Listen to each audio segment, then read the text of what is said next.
Honorable members, at the break, we were debating a compendium of bills.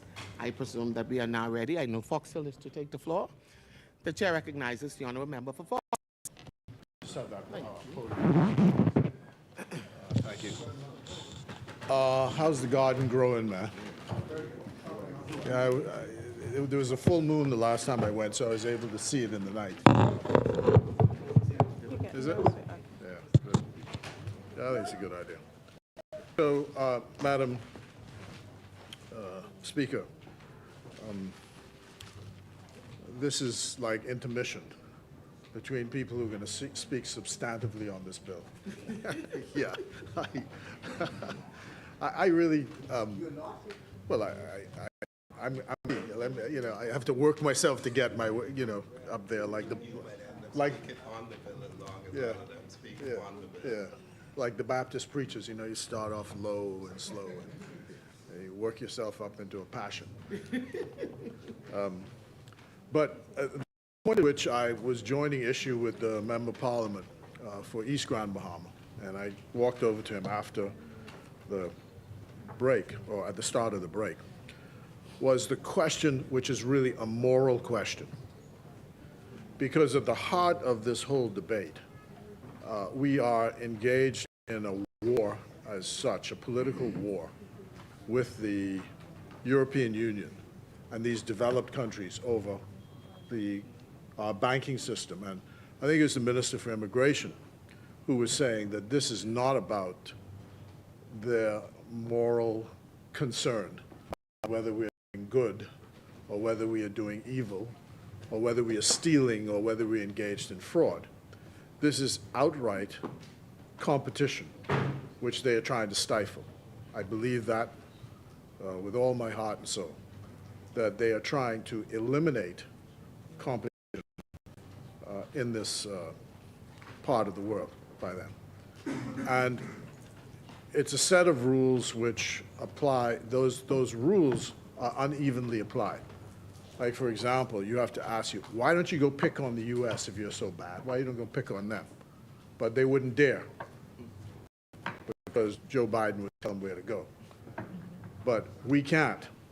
So there's this asymmetry that exists between us and them in the power equation and the trade which goes on in the world.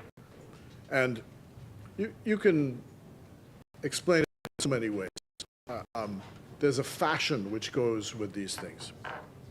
So in and around, I forget when the first Summit of the Americas was held, and there was supposed to be this free trade agreement of the Americas. And the whole idea, I think Bill Clinton was the president at the time, the thing was held in Miami. And the whole idea was that across the Western Hemisphere, there was going to be free trade. All the barriers are going to be lowered. There would be no customs duties. You just move goods from one place to the next, and it was going to be the richest hemisphere as a result of this free trade area of the Americas. And so the fashion was free trade. EU signed a set of agreements, the Lome Agreement, then the Cotonou Agreement. There's now a post-Cotonou Agreement. Let's go to those first two agreements. The whole idea behind those was entry of the former colonies in a duty-free fashion into the markets of Europe. So everybody would be able to, the former colonies would be able to get into Europe without paying the taxes. Now, one of the consequences of this free trade idea, that there's supposed to be competition and this was going to lower the prices for consumers and all the rest of it. One of the consequences of this is that the banana industry in the Caribbean and the sugar industry in the Caribbean and Central America is absolutely destroyed. So these societies that had been agricultural, had been depending on it. Remember, the Bahamas was the only tourism country as such, but everybody else was agricultural based. And today, there are no cane fields, or very few cane fields, or the cane fields are restricted. Bananas have collapsed in Central America and here. And I remember Bill Clinton coming here and saying to Perry Christie at the time that that's one of the things he regretted as President of the United States with this eliminating these barriers to trade, because the barriers to trade actually allowed small countries like us to be able to keep ourselves going.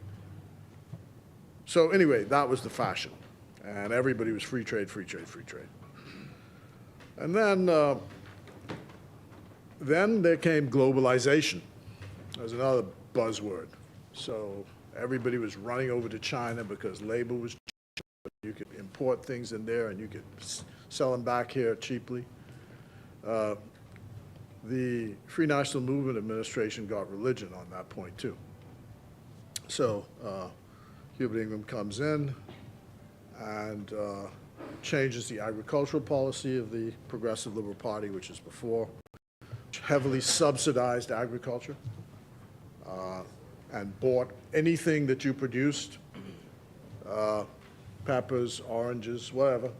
You just take them to the packing house, Produce Exchange, bought it, and you did it because you didn't want to denude the populations of the islands, so you kept, farming was a way of subsidizing. Well, Bill Allen was the finance minister, and he and I had a spirited argument about this. He said, look, why should we be wasting time trying to grow chickens in the Bahamas when they could grow it more cheaply in the States? And that's true. At the time, you were paying, I think, $1.29 a pound or something, chicken in the Bahamas. And the thing is, you could put up as whatever barrier to trade you wanted. The U.S. could dump produce in the Bahamas, and in other words, they could do it more cheaply than we could ever produce it. But there are reasons why we wanted to produce food here, which did not become apparent until 9/11.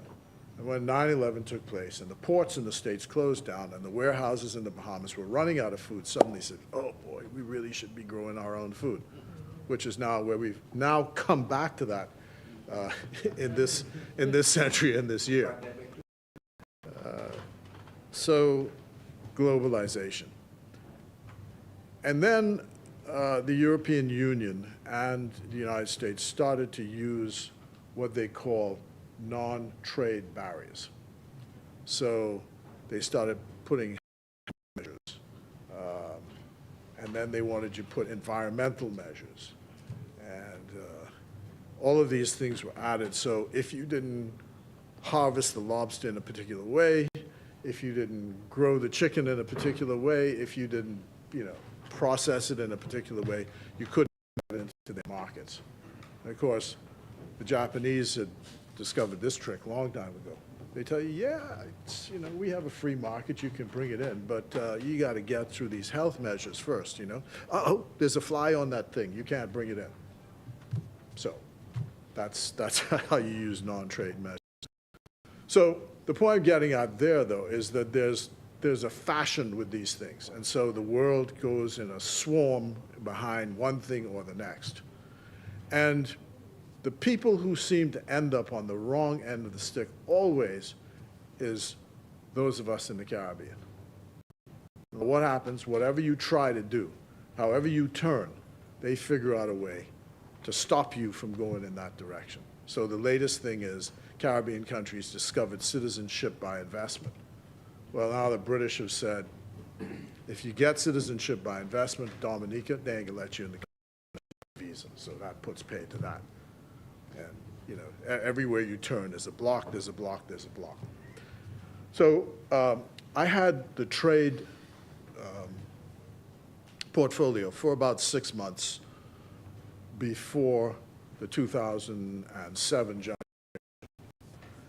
And it was my job to go down to a conference or a meeting of trade ministers, which took place for something called CARIFORUM, which is all the CARICOM countries plus the Dominican Republic. And the was hosted in Santo Domingo. So I went down there, and this was supposedly for us to show how we could qualify to get development assistance from the EU. So part of this new agreement and all the rest of it was Europe would allow you access to cheap money. I don't think we ever got any of it. I think Prime Minister Ingram may have gotten something in Acklands or something, as I remember it. But whatever it was, you had to jump through 10,000 hoops before you could get the first euro. But anyhow, so, you know, our bureaucracy is quite slow. Grant writing is quite complex for these organizations. So I go down there, and I swear to you, Madam Speaker, I thought that I was like Humphrey Bogart in The African Queen when I arrived in this meeting. I swear to you. The European Commissioner on Development sat in a squeaky chair in a room with no air conditioning and a fan going in the top, and the fan was squeaking, just like the Humphrey Bogart movie, right? And he had, and to add insult to injury, he had on a blue seersucker suit. Do you know what seersucker is? With short sleeves and a tie. And he sat there, and he was talking to me. And essentially, he was lecturing me on how the Bahamas was so slow and how we couldn't take advantage of the money because we didn't do this application right, we didn't do the other application.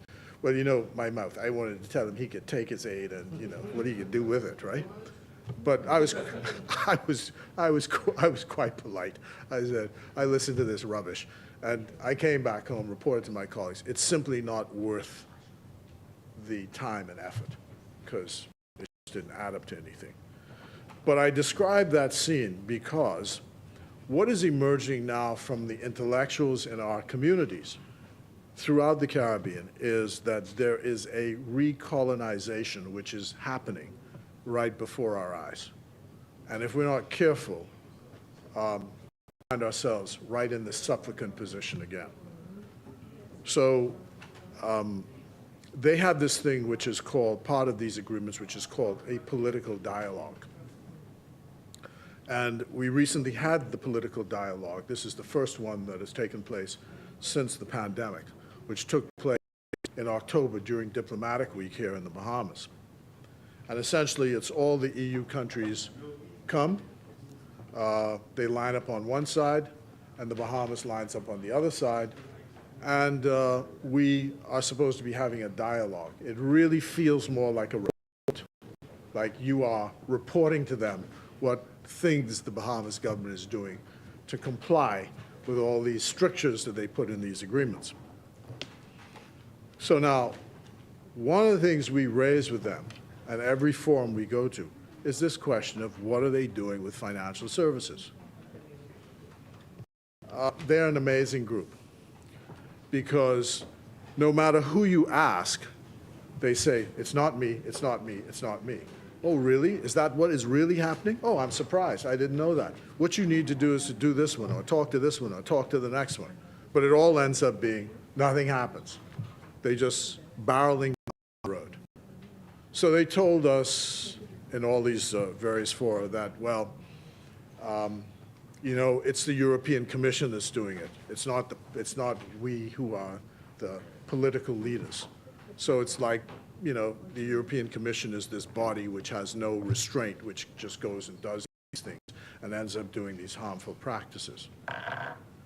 The friendliest intervention that we had on the point was the Irish government, who's having the same issue internally with the EU, because taxes, corporate taxes in Ireland are quite low, low barriers to entry, and they see it as a competition issue. And Ireland now has net inward immigration as a result of their economy doing so well. As a matter of fact, migration is causing them a problem. There were riots a couple of weeks ago in Dublin because the Irish local people are feeling that they're being displaced by migrants. The country simply does not have the laborers to be able to handle the dynamism of its present economy. So there's that problem. And so every government, and particularly this one, is struggling about what do you do about these asymmetries, where basically, I know this OECD and FATF and all these other fora, basically, they simply dictate terms. They say, well, you see, we are now amending laws. Why are we amending these laws? Not because we want to, or we think there's anything philosophically sensible about it, but it's just that the terms have been dictated, and if we want our parents to be able to pay their school fees in London without getting cross-examined about where the money's coming from, and you're from a jurisdiction that does all these various things, we just got to do it. It's as simple as that. And in struggling to find a way to deal with it, for example, we have a real practical problem with insurers, reinsurers in Germany, where as a result of being put on this list, there's a withholding tax before they pay the money, the reinsurers pay the money of 25%. So they just hold it because you are supposedly in a jurisdiction on a blacklist. And again, when we approached the German government, they said, what? Is that really what's happening? Oh, well, you know, it's not us. You know, I mean, it's just, obfuscation, you know, all around the mulberry bush. But the point is, nothing ever changes. So the countries, all of us in the Caribbean, have spoken to this issue. In some instances, some CARICOM countries have a difficulty even getting their checks cashed overseas, because of de-risking, banks in the developed countries are refusing to take monies from banks in these jurisdictions. So essentially what's happening is you're being boxed, you're being put in a prison. So difficult for you to get a bank overseas, difficult for you to trade overseas, difficult for you to pay your children's school fees, all of that. And the thing, I suppose that would be fine if it's just international trade that is involved in it. But the problem is it's created so many issues in the domestic theater. The main one is what was mentioned here today is the ability of us to open a bank account. I wanted to help the credit union join the credit union movement, and I said that I would attempt to start an account in a credit union and do a kind of regular deduction. So I go and I get the forms, they give me the forms. And when I looked at what I have to do to open this account, I thought to myself, why do I want to do that? You know, my mattress don't ask me them questions. You know? Yeah. They don't, you know, they don't ask me where my voter's card is and do I have an electricity in my name, all kinds of rubbish. You know, you've been with a bank for 50 years, you know, haven't moved a cent, and every year you come fill these stupid forms asking you these stupid questions about where you are and where you live and who you are and all the rest of it. And the problem is that our regulator, central bank, does nothing about it. They agree this rubbish. And they keep, you know, it's just more oppressive. It takes you, I think some folk have told me, up to 6 months to open an account here. And some people simply give up. If you're a political party, God help you. If you're a political party, I mean, you know, politicians are thieves apparently, right? More, you know, no less thieves than bankers. But you know, that's what we face as a result of this stuff. So the question I was asking the member for East Grand Bahama is about the morality of this, because I want to be careful to not concede that there is some moral right which is attached to the European Union with this, or the United States on this. There's no moral right attached to it. And there's no moral negative attached to what the Bahamas does and the business the Bahamas is in. I want to make that quite clear, and not to concede that to them. Not to concede that to them. Yeah, sorry. Chair recognizes the honourable member for East Grand Bahama. Thank you very much, Madam Speaker. And let me also agree with the member for Foxhill and make it very clear that I in no way, or I don't believe anyone on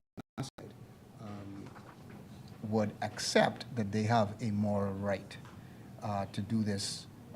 I think the only point that I raised, which is an unfortunate point, is if you do not do what they are asking you to do, there are, as you mentioned, with respect to the insurance, there are negative consequences to it.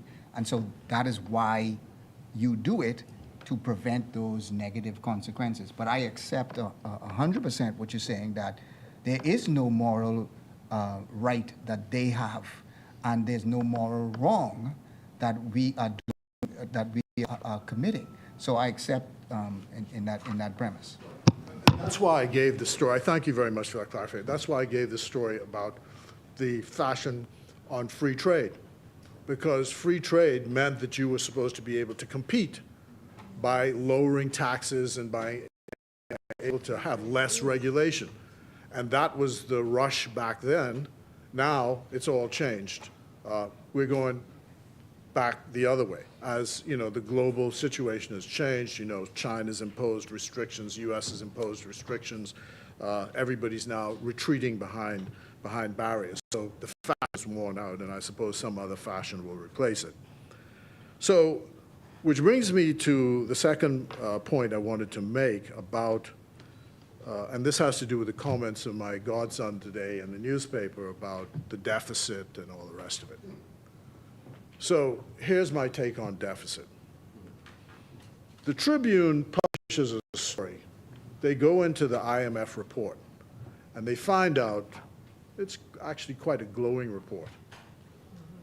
So they find this little paragraph in there that says, the government has indicated that they're going to shoot for a 0.9% of GDP for their deficit in 23-24. IMF says that's overambitious given what's happening. We think it's going to be more like 2.9. And the headline then reads, government's deficit, or the IMF blows a hole in the government's deficit predictions. Well, you know, they're a newspaper, they're selling newspaper. It's fine. Now, it really fascinates me what this public becomes interested and excited about. Because all of a sudden, everybody's interested in deficits. Deficit, oh, you're running a deficit, and you're running a deficit. I don't know if they understand what a deficit is, or how it's connected to the way you run an economy. But, you know, there was this creed. I think Herbert Hoover, who was the president of the United States before Franklin Roosevelt, ran into problems when the markets crashed and the economy of the United States tanked. The question is, what do you do? The creed at that time was you could not have a deficit spending. You must balance the budget or be in surplus. So they did nothing. Roosevelt comes along. There's a fellow named Keynes who was an economist, and he said, well, governments, when there are bad times, what you do is you even out by deficit spending. And there's nothing wrong with deficit spending if it's kept within limits. So if the size of your economy is such and such, you can spend, you can do a deficit spending to a percentage of your GDP. And that's been the creed. That brought the United States out of the Depression. And during the Second World War, of course, it really bumped up because their manufacturing capacity then increased to produce munitions and arms. Sorry? Exactly. You went and you borrowed. You borrowed. So deficit is not, again, there's this, like there's something immoral about a deficit. And there's nothing more immoral about a deficit. Because in my last, what I describe as my penultimate campaign, right? I spent, yeah. Say? I did say that, penultimate campaign. I went from port to port in this country. And people gave testimonies as to what they want. And I could tell you the list. Bridges in Andros, the roads need to be paved. Water, electricity, what else? Go to Eleuthera. Harlan feels that they're being underappreciated because they contribute such a huge amount to the economy. So you need a hospital in Grand Bahama, you need an airport in Grand Bahama, you need an airport in North Eleuthera, you need a dock fixed in Harbor Island, you need roads in Eleuthera, in Acklands, you know, you need the verges cut back, water, power, phone, any island, it's the same thing. And this amounts, if you just take what is required, for example, in Andros, North Andros alone, requires something like $100 million. Gotta be easily. Because I think one bridge to repair is gonna cost $36 million, and that's only one. So, and then you have the results of the problems with Hurricane Dorian, where people's homes, their roofs, even in New Providence, people's roofs need to be fixed. Poverty has increased. Remember, in 2018, the central bank said people making $30,000 a year in this country reported that at the end of the month, 50% reported they couldn't make ends meet at the end of the month. So poverty, huge problem. And who is the spender of last resort, or even first resort these days? Is the government. And where are you going to get the money? Only two ways. You can raise taxes, you can grow the economy, or you could just cut back on spending if you're worried about deficits. You know, the Americans like to say, I don't want my grandchildren to be paying the debts. The problem, of course, with that is that there may not be any grandchildren if we don't spend now to survive. So there's a balancing act. And if you look at the size of the Bahamian economy, there is no issue with deficit spending. And all the complaints which we have, when you start out, the Minister for the Public Services tackling this with aplomb. But if you remember words, and I'm not prophetic, I just say that this is a fact. You know, Michael Manley told me in an interview I did with him in 1980 that, you know, the pace of change in Jamaica, the public administration simply could not support what the political directorate was trying to do. So in this country, the cabinet can sit down and decide it wants to build a school. Today, we want to build a school. And you have to count 24 months before the first shovel goes in the ground. Routinely. And Prime Minister Ingram had a methodology to deal with this, which is get up and cuss you out and say, you know, you better do this before I sit down, or else, you know, blah, blah, blah. Well, that only works, you know, after a while, you know, before people say, oh, that's Papa shouting again. They ain't gonna do nothing, you know. So that doesn't work. So there's systemic things which have to be tackled if we're gonna do that. The IDB did a study once and said that one of the issues they found in our country is that too many things get kicked up to the cabinet to be done. So the cabinet's agenda is clogged with stuff that it shouldn't actually get there. Well, I lost that battle too, so. But those are the issues. So I just don't want people to get so preoccupied about this stuff. Be assured that the mandarins at the Ministry of Finance, including those of the political directorate, are watching this matter and will not allow this country's finances to slip into such a place where we cannot afford for us to keep going. And the prophets of doom and gloom have to be dispensed, notwithstanding their appetite to sell newspapers by sensational headlines. And similarly, I would say, in answer to the intervention by the member for East Grand Bahama about this supposed to be appointed and what it's supposed to be do.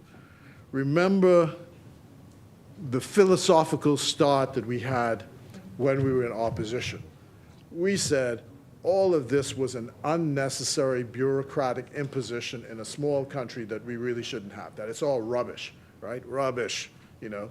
There's no such thing as independent. Don't happen, not in this place, not in this place. I told the Foreign Service officers last night, you know, when they were graduating, I said, let me tell you what's going to happen. If the regime changes tomorrow, someone is going to go to the new minister and say, look, this one is F&M, that one is PLP, this one's F&M, that one's PLP. As soon as he walks in the door, and some who are PLP can run and say, boy, I was F&M all the time. That's just how it happens over here, you know? So independent, don't exist. And so you can put all the protections you want and all the rest of it. It does not exist. But these international agencies and organizations are always imposing these things on us. We must put this rule in, the next rule in, and the other rule, and blah, blah, blah, blah, blah. I don't know that it helps move the thing along at all. So now we have the post-Cotonou agreement, and they're saying we should have signed it in November. We didn't sign it. The only thing I was concerned was, are you going to let the crawfish in if we don't sign it? They say, yeah, the crawfish can still come in. So we're studying it. But now they tell me that if we don't sign it, they can stop the political dialogue with them if we by the 31st. So I guess we better rush and sign it so we can sit down and talk to them. But that's life. Yeah, we still want the crawfish to come in. So anyway, that's my story this afternoon. I hope that this generation that's now taking over the House of Assembly will fight a good fight with all their might. Thank you. Thank you. Thank you, Honorable Member Asmini. The chair recognizes the Honorable Member for St. Anne's.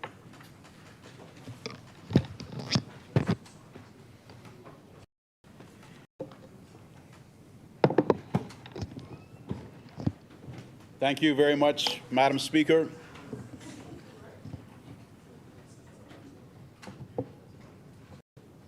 Madam Speaker, when I tucked into this legislation that makes up this compendium of bills we're debating today, I realized that this PLP administration was scrambling, Madam Speaker, because they hadn't done what they should have done ahead of time. Now, when I first realized it, I could see the scramble, and it surprised me.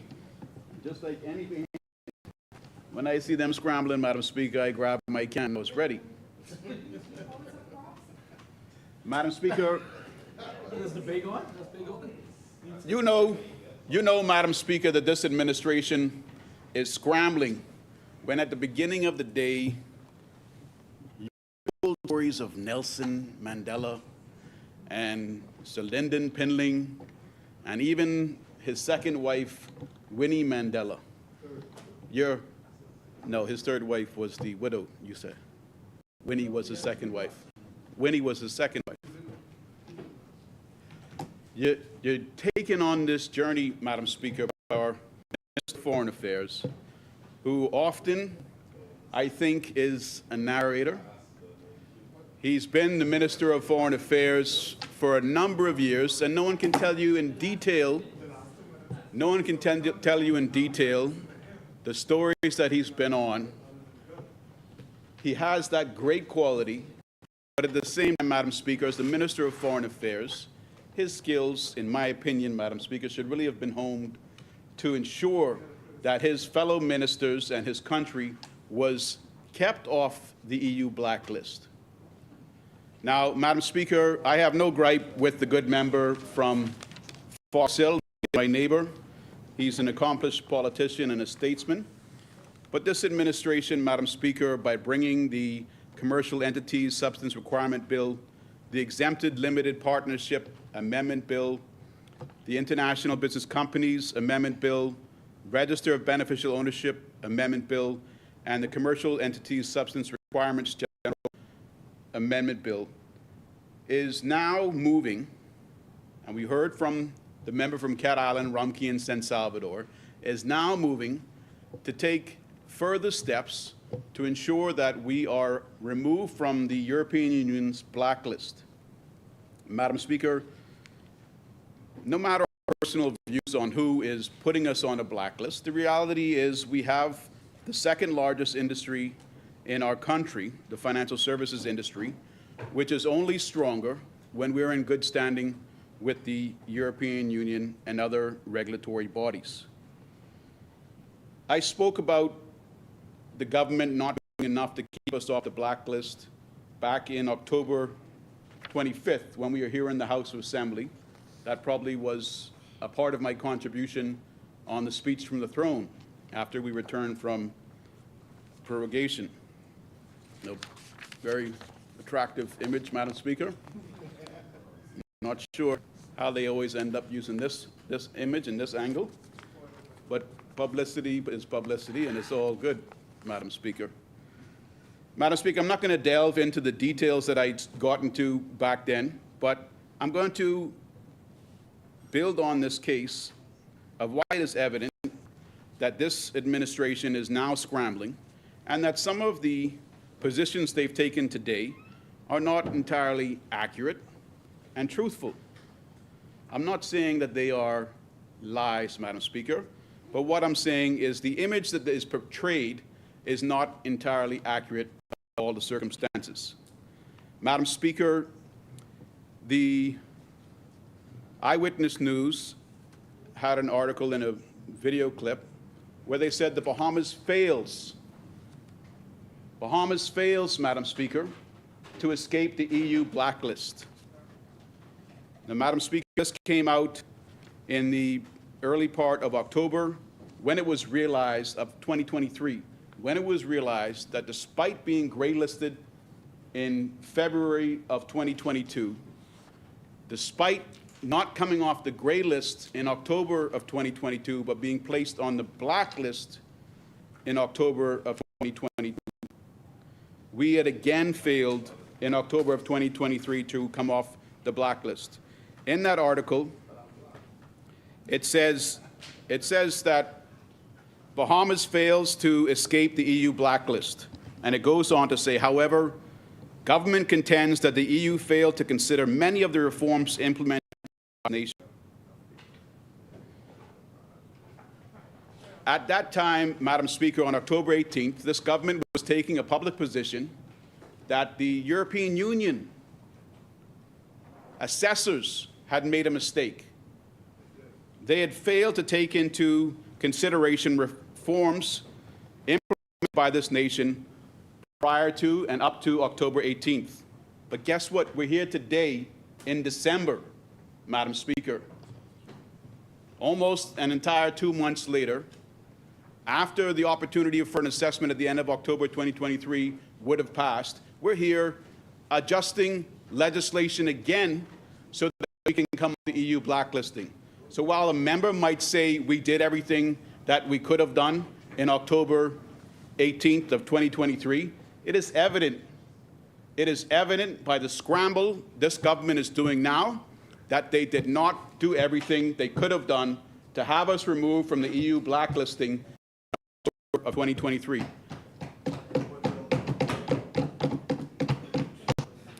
Madam Speaker, the article said that there's the 27-nation EU determination was based on the recommendation of the OECD's Forum on Harmful Tax Practices, based on a meeting held in April of 2023, before many of this nation's reforms for economic substance were implemented. It was also noted that the OECD Forum of Harmful Tax Practices will meet again at the end of the month, at the end of October. And it went on to say the government of the Bahamas is cautiously optimistic that a favorable review by the Forum of Harmful Tax Practices at the end of the month, October 2023, will be considered by the EU in their February 2024 meeting. The government has and continues to do everything in its power to address compliance with the economic substance regime. So, Madam Speaker, we found out at the beginning of October 18th, it was reported that we weren't coming off the blacklist.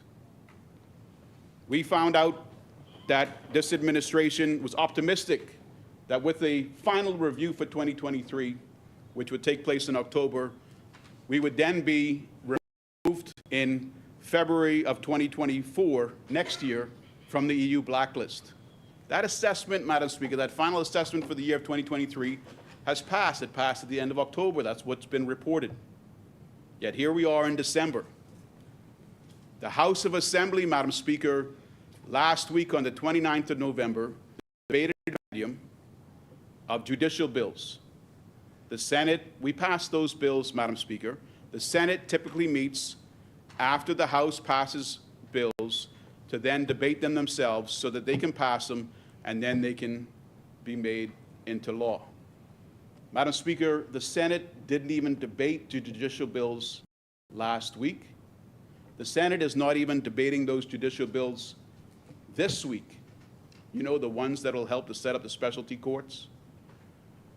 They're not even debating those bills this week. They're debating them, I think, next week. That's the plan.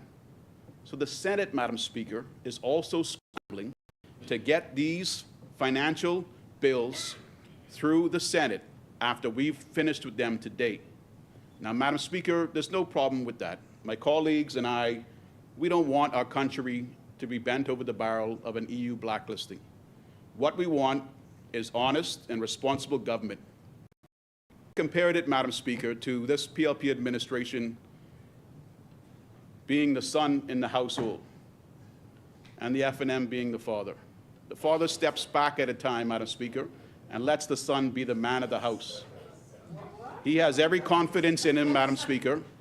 He has every confidence in the son, Madam Speaker.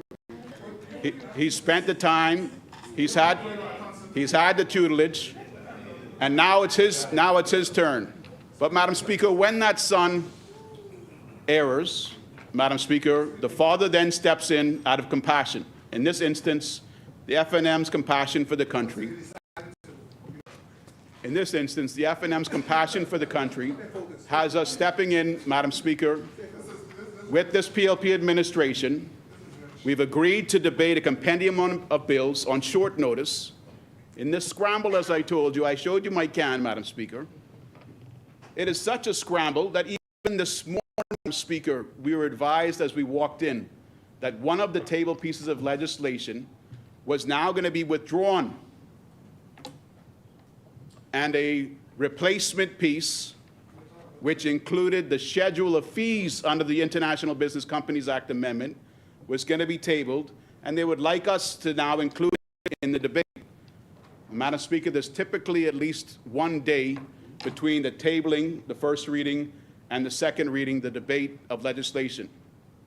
But the F&M, the good dad in the house, is there for its country. It's there for this PLP administration, and it's here, Madam Speaker, to get the country off the EU blacklist.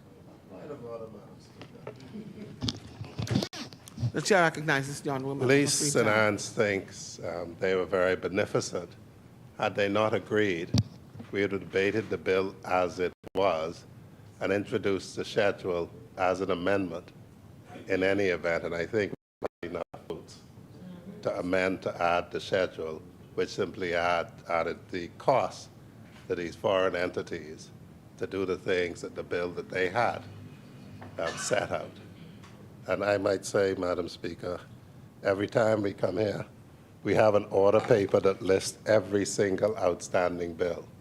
I'd advise the opposition to be prepared to debate anything that is listed for second reading, because I don't read anything that says that I have to tell them in advance what we're debating today, other than giving them the notice that we give them by this, because we wish to be collegial and not cause them to have to prepare everything all of the time. Not that that makes a difference. We tell them what we intend to move today. But as I understand the rules, we could stand on our feet and move any bill that's listed for second reading at any time. Thank you, honourable member. Let me proceed, honourable member. Madam Speaker, that's like the child coming back to the father and telling the father, I don't want your advice. I'll make my own mistakes, Madam Speaker. I'll learn from my own mistakes, Madam Speaker. Said Barnabas, talk to You my may know junior. better. Talk to my junior. You may know better, Father, but this is my turn. You made mistakes, Madam Speaker. I'm going to make my own mistakes, Madam Speaker, and I'm going to press forward. Madam Speaker, that's not necessary with an opposition that is loyal to the country, Madam Speaker. As is evident today, we've agreed to this amendment. Madam Speaker, there's been a number of positions taken by the administration that if you listen to them, and truthfully, I've listened to them and I've accepted them until today, because the more you hear something that doesn't really add up, something that's you to think about it a little too long, you look into it further. And what I found out today, Madam Speaker, is despite these positions in Brussels by our Prime Minister about telling people to take their economic feet off of our necks, and we heard today, I think it was the member for Cat Island, Runke, and San Salvador that said that, this is a situation where the colonialists are targeting small Caribbean developing states. And Madam Speaker, that's not the motive, Madam Speaker. If you're given an assignment, if you enter in a class and you're given an assignment, you either get the assignment done or you say, I'm not going to do the assignment, I'm going to leave the class. We haven't decided to leave the class. All we've done is blame our position being caused by this reason or by that reason. 2 years later, Madam Speaker, we're in this House of Assembly. In February of 2022, Madam Speaker, February of 2022, we were placed on the gray list. We had been off the blacklist before February 2022, just before. We didn't stay off the blacklist long. But this PLP administration was in power, and we were off, and then we were put on in February to the gray list. Also with us on the gray list, Madam Speaker, if you can believe this, were 25 other countries. 8 of those 25 countries fit the description that's been conveyed to the general public. 17 other countries, Madam Speaker, are outside of that description. And they were also gray listed, Madam Speaker.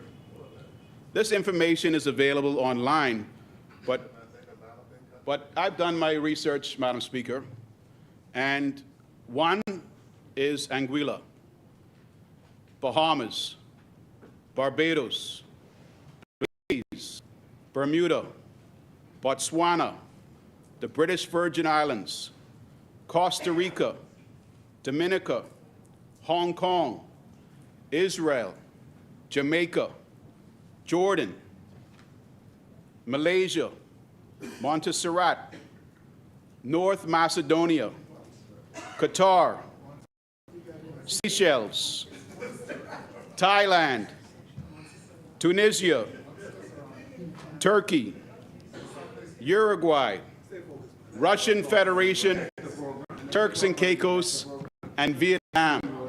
Madam Speaker, these are countries from all over the globe. All over the globe. Russia is a colony. Get down, get behind me, as they say, get behind me. Turkey is not a former colony. Uruguay is not a former colony. Qatar is not a former colony. Madam Speaker, they would have you believe that we're here because of our complexion. We're not here because of our complexion, Madam Speaker. We're here because we're not doing the work, Madam Speaker. And it's very easy to do the work, Madam Speaker. In February of 2022, those 25 countries were on the gray list. And Madam Speaker, of those 25 countries that were on the gray list, by October of 2023, so from February of 2022 to October of 2023, that's basically 1 year. Then from October of 2022 to October 2023, a new blacklist came out. We're on that blacklist, Mr. Speaker, but let me tell you, of those 25 countries that were gray listed with us in February of 2022, let me tell you how many are on the blacklist in October of 2023. Only 6, Madam Speaker. Barbados came off. Bermuda came off. Botswana came off. British Virgin Islands came off. Costa Rica came off. Dominica came off. Hong Kong came off. Israel came off. Jamaica came off. Jordan came off. Malaysia came off. Montserrat came off. North Macedonia came off. Qatar came off. Thailand came off. Tunisia came off. Turkey came off. Uruguay came off. And Vietnam came off. 5 of those 25 gray listed in February of 2022 are now blacklisted.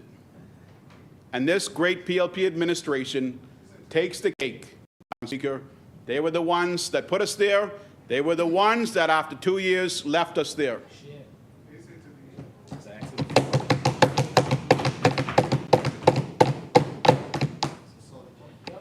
Now, Madam Speaker, how difficult is it for the Bahamas to remove from the gray list?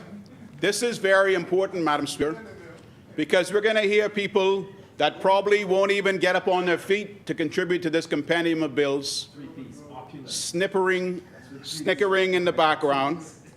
But there's a reason their party is not allowing them to speak on this, Madam Speaker, and it's not a time crunch. It's not a time crunch. But what we need, Madam Speaker, is someone to actually stand up on the government side and report to the Bahamian people why we are still on the blacklist, what we need to do to be removed from it. Something, in my opinion, has happened, Madam Speaker, since October 18th to last week. Because October 18th, we had done everything that we needed to do. We're thinking that end of October, a final review must be a special case. We'll get off the blacklisting.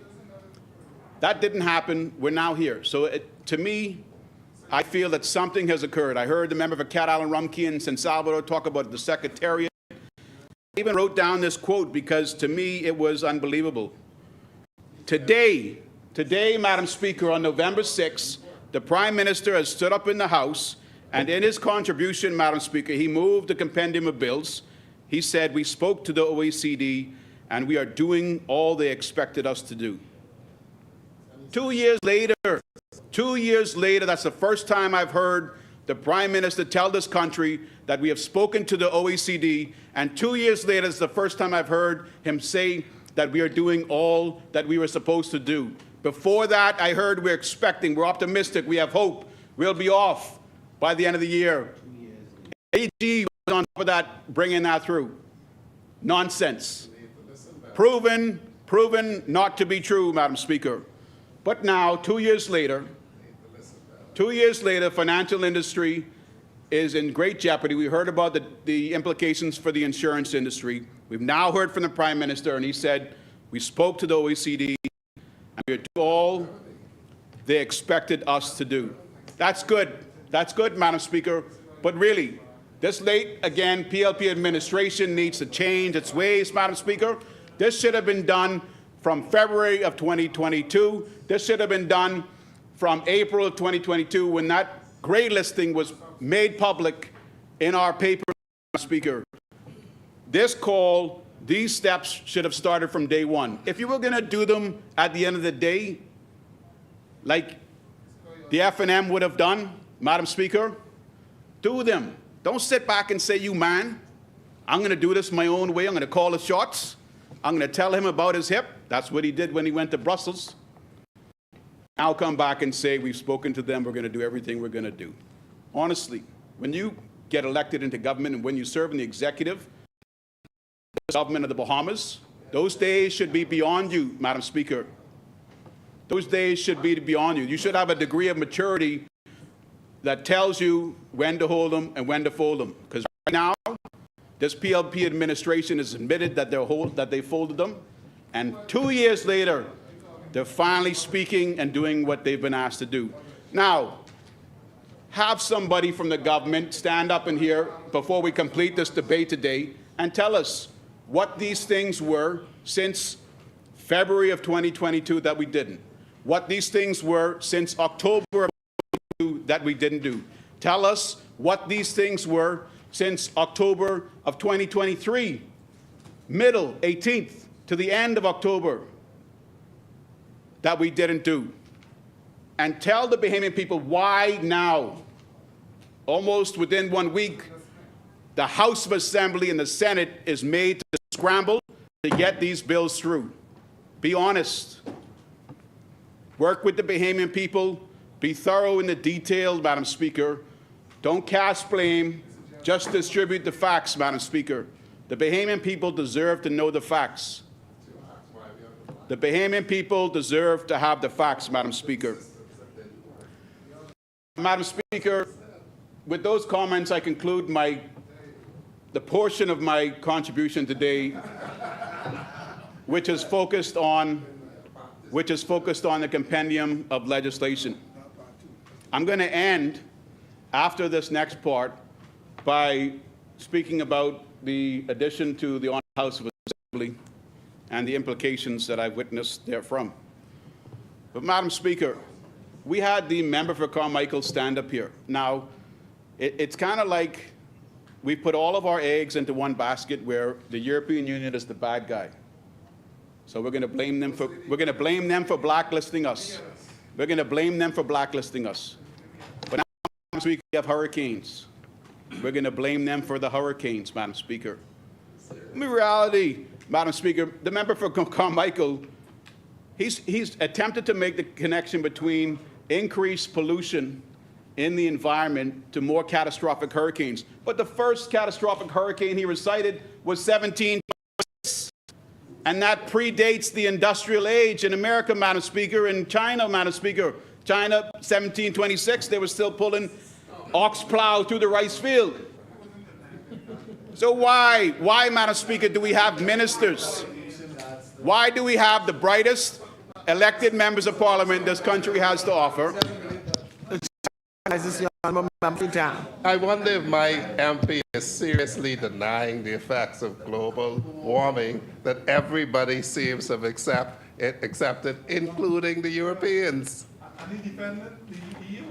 Thank you. Madam Speaker, I haven't gone into it far enough to acknowledge or deny it, but what I know is when you're making an argument, you don't start your argument by referring to a hurricane that had such a tremendous impact in 1726, which predated the increased levels of pollution into our atmosphere. That's a weak argument, Madam Speaker, and if the member from Freetown wasn't so free on his feet, then he might have actually let me get to that point before stepping in. Speaker, I know we had a great COP28 experience. I called out last week that the government members were sliced by half. So half of them must have been in the Middle East. The good member from West Grand Bahama and Bimini, I'm not sure if he was there in the Middle East, Madam Speaker, but he wasn't in the House at the time. But Madam Speaker, something that was historic, Madam Speaker, at the COP28, something that was historic at COP28, Madam Speaker, in addition to the massive attendance by our PLP administration, government, was that the Rotary International had a tent, a section, a pavilion at COP28. And it was highlighting the ways in which individuals in their communities are impacting their environments for the better. And Madam Speaker, it would have been back in 2017, I think it was, when President Hope Seeley was the president of the Rotary Club of East Nassau, and Barry Rassin was coming in for the first time in history to be the president of Rotary International, that we organized at East Nassau a double-header community service activity. For the morning, we went to the AIDS Center and we did a lot of painting, we did a lot of landscaping, and we spruced up the place. In the afternoon, we caught a bus with Bahamas Experience. The other side will know that company name. We caught a bus with Bahamas Experience to Bonefish National Pond, the Bahamas National Trust Park. And there, together with the Bahamas National Trust, we planted a significant number of mangrove propagules, little seedlings, Madam Speaker. And that was to rebuild that southern barrier with mangroves. Development after development has cleared down mangroves just so that they can have a waterfront and find out that the water doesn't stay at the coastline during a storm and it comes in. And that's why good God put mangroves along the coastline to help protect and break down the power of that incoming sea wave. Madam Speaker, I'll always be thankful for having participated in that activity, seeing now that it has international attention, it's brought attention to our community service organizations here in the Bahamas. It was an event at the Bonefish National Pond that all clubs in the Bahamas participated in, Madam Speaker. So really, when the government can take 2 years to do things, sometimes it's clear that the community service organizations can step in and do great things in a day. Madam Speaker, there is this unacceptable condition of power and water supply happening in Eleuthero. My good colleague, member from St. Barnabas, last week highlighted the issues that were going on in Eleuthero and also in Acklands. And Madam Speaker, the water issues in Eleuthero, they're being blamed on a third-party reverse osmosis supplier, as if that's satisfactory enough, Madam Speaker. If I could say that it's not my fault, it's their fault, I'm not gonna remediate it, Madam Speaker. As many problems as the island of Eleuthero has had with water pressure, they're now having issues, Madam Speaker, with power supply. Andros has had issues with power supply. Acklands has had issues with water supply, with power supply. New Providence, the amount of our bills, all of our islands except for the city of Freeport has experienced the increased costs of electricity. Members, The increased cost of electricity, Madam Speaker. I can't think of any time in the history of the Commonwealth of the Bahamas when the provision of power by Bahamas Power and Light or by BEC has been as bad as it has been under this PLP administration, Madam Speaker. And now in Harbor Island, as if it wasn't difficult enough, Madam Speaker, to keep and maintain a power supply, Madam Speaker, as if it wasn't difficult enough to keep and maintain a power supply by 4 generators, they have a supplier that is giving them contaminated fuel. Contaminated fuel, Madam Speaker. Every driver on this island knows you can't put diesel in a gasoline car, you can't put gasoline in a diesel car, Madam Speaker. And everybody knows you can't put water in diesel or in gasoline in the fuel. Who is the supplier?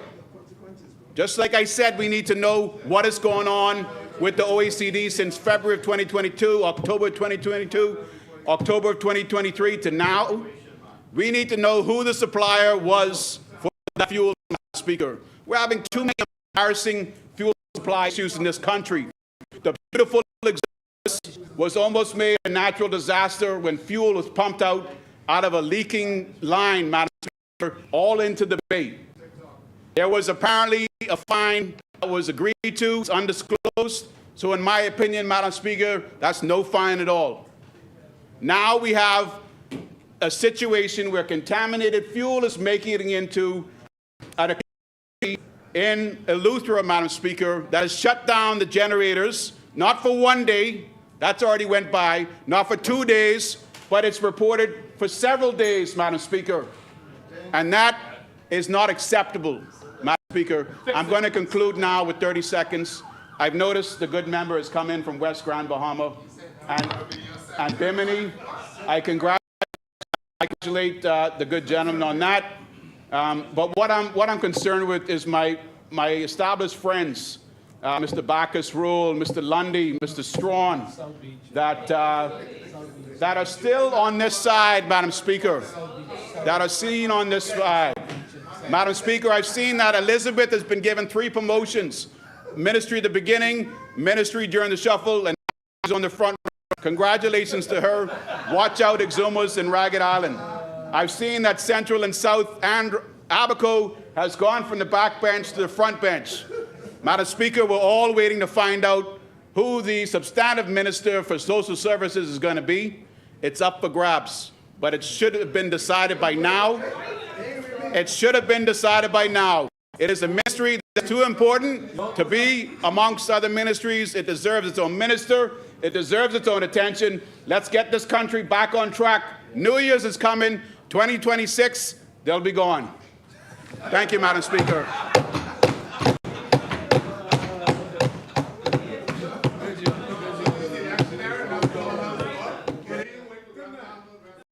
As me, the chair recognizes the honourable member of Hills. Madam Speaker, I rise today to always, I rise in this honorable place, and anytime you come after St. Anne's, you always get a good laugh. But I rise today on behalf of the remarkable and resilient people of Garden Hills, whom I have the honor to represent in this hallowed halls. I count it a privilege and indeed an honor to be their humble servant leader. Madam Speaker, I wish to take this opportunity to extend happy birthday greetings to Mr. Guyver Williams and Assistant Commissioner Anthony Cobbs-Roll, and to all of the constituents in the Garden Hills celebrating their birthday. I also wish to extend condolences to the family of the late Edmund Stubbs, who just recently passed on Sunday, Rosemary Bain Ramming, Helen Marie Adley, Howard Councillor Carolyn Farrington, and Mr. Carrington Damon Newbold, and all of the faithful departed. May their souls rest in peace. Madam Speaker, I'd also like to take this time to welcome to these hallowed halls the newest elected member within the Commonwealth of the Bahamas, West End, and Bimini to the hallowed halls. Mr. Kingsley Smith, welcome, my brother.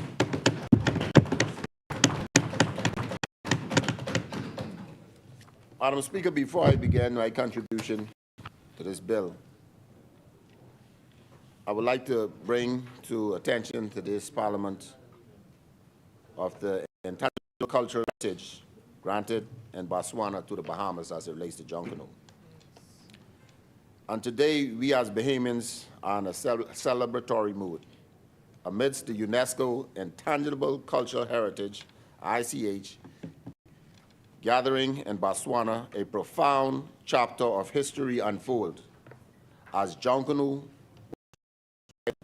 onto the representative list of culture heritage, claiming a rightful place as an intrinsic part of the Bahamas legally recognized globally. This moment is not a celebration for us, but a testament to the richness and significance of our culture tapestry. Junkanoo is now officially ours to cherish, to preserve, and to share with the world. And that deserves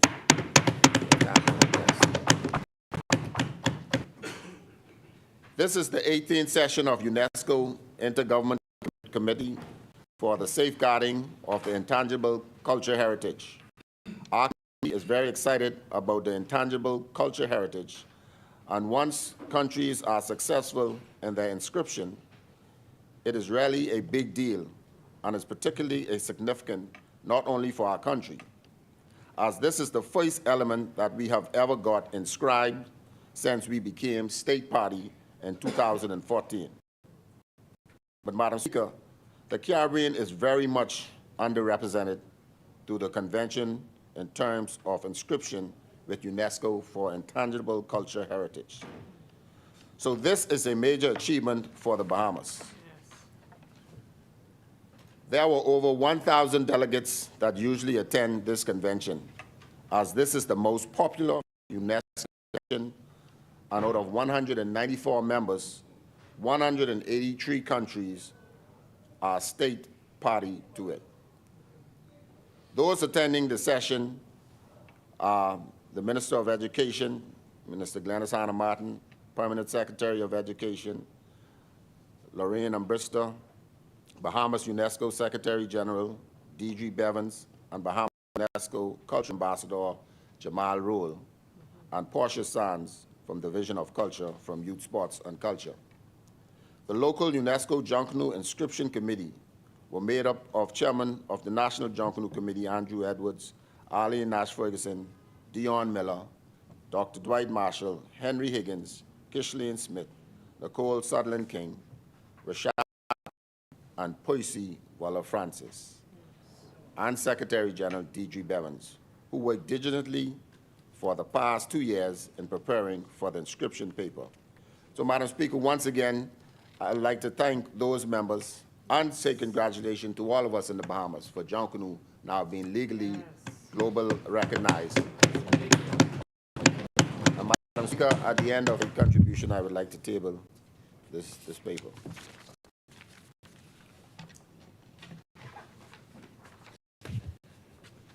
Madam Speaker, progress is impossible without change. And those who cannot change their minds cannot change anything. This quote by an Irish playwright, critic, political activist, George Bernard Shaw, speaks volumes with reference to the tasks we are undertaking in this session as we debate the bill of an act to provide the continuation of the Financial Intelligence Unit and to repeal and replace the Financial Intelligence Act. In keeping with the global standard, it is our country's duty to ensure that our legislation stays amended and updated. Madam Speaker, the updating of the Financial Intelligence Unit Act provides the timely modernization of this critical piece of legislation. This 2023 Act provides for the continuation of a Financial Intelligence Unit and other timely amendments. Madam Speaker, I will briefly touch on two vital effects of these amendments as I give my support for this bill, namely the increase to expand autonomy given to the Director and the strengthening of the FIU's enforcement power. I see East Grand Bahamas, but I wanted to, I heard him earlier, were in disagreement of Deputy Director being a fixed position, but I would disagree with him because in an institution, when you come into a financial institution, an institution like FIU, there's called separation of duties. And you cannot bring, I forget the name of the position he talked, that the minister could appoint a director. But the reason the director is the director and everybody else have a different position, because you must have separation in duties in order to be effective in your duties. But as a former banker, working in the financial service industry, a part of my duties included an obligation to remain updated and familiar with the Financial Intelligence Unit Act. In the field of anti-money laundering, I had the opportunity to experience annual training and exposure to the ways of combating money laundering, terrorist financing, and proliferation. With the annual training, reviews, and implementation of reporting officers, the financial institutions work to remain committed to the corresponding, cooperating, and investing in succeeding in the global fight against such infractions, while assisting in detecting, assessing, and eradicating all threats of money laundering and financing of terrorism to the global economy. The financial institutions adhere to the laws of the Financial Action Task Force to remain effective and report as necessary. The financial industries are the gatekeepers along with the Financial Intelligence Unit. The Financial Intelligence Unit is a vital gatekeeper that works to receive, analyze, and obtain, disseminate information that relates to or may relate to proceeds of crime. This is done in an effort to combat money laundering and terrorist financing. The role of the director is paramount, and this act seeks to ensure that with much needed assistance and cooperation from our law enforcement agencies, the mandate of FIU will be met. Madam Speaker, the vexing ills such as proceeds of crime, among others, require a cross-sectoral approach, and we need all hands on deck to combat these ills. Those who seek to ignore and violate regulations are always working to circumvent the laws. So it is our duty to work continuously to bolster the framework of our country in an effort to avoid criminals seeking to take advantage. Section 7(2) G and H of this 2023 bill, which speaks to the national coordination and cooperation, directly fulfills a recommendation of the Financial Action Task Force, FATF. It gives the director of FIU the power to, when necessary, coordinate, cooperate, and exchange information with various relevant bodies. It also gives the director the ability to enter into agreement with these relevant bodies for the discharge of performance of FIU's functions. This increase or expansion of the director's role serves to strengthen and bolster the Financial Intelligence Unit in the execution of its duties while fulfilling the shared objective of the FATF. Madam Speaker, I now turn my attention to the enforcement aspect of this bill. I'm advised that the FIU previously did not have the administrative power to sanction any institution for failing to comply with the provision of the current Financial Intelligence Unit Act. And I note that this new bill now includes such enforcement powers, namely the insurance of compliance, notice, and administrative penalties, with the ability to appeal the latter. Madam Speaker, as I stated when I began, it is our duty to ensure that our legislation stays.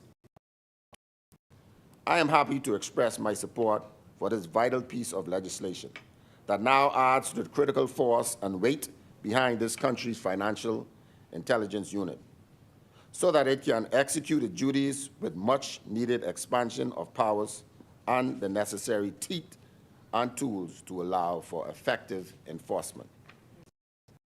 Madam Speaker, I also would like to add that as and where necessary, I would always be willing to express my support for the passages of legislation that spark progress in our great Commonwealth.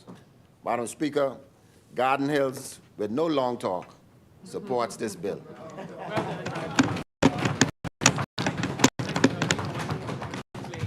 Thank you, Honorable Member Asmini. The chair recognizes the Honorable Member for Central Grand Bahama. 45 minutes. 45 minutes. Thank you, Madam Speaker, parliamentary colleagues, those watching from across the length and breadth of the Bahamas. Good afternoon. I will start by giving special holiday greetings to my great constituent, Central Grand Bahama, and of course to all Bahamians. I pray that as we continue in the season, that we count the blessings of Almighty God. We put first, we celebrate safely and always remain aware during the holiday season, as there are a lot of prowlers and criminal elements in those areas, so be aware of your surroundings at all times. Registration is now ongoing for the Central Grand Bahama Christmas giveaway between the hours of 1 and 3 p.m. Madam Speaker, fellow colleagues, and the Bahamas, God has spared us, has graciously spared us from another hurricane season. We've gotten to another season without any hurricane because we all know this is a very, very nervy for all Bahamians as we always anticipate, or we pray to God that nothing happens between June and November. And once again, thank God, to God be all the glory, we have been spared another hurricane season.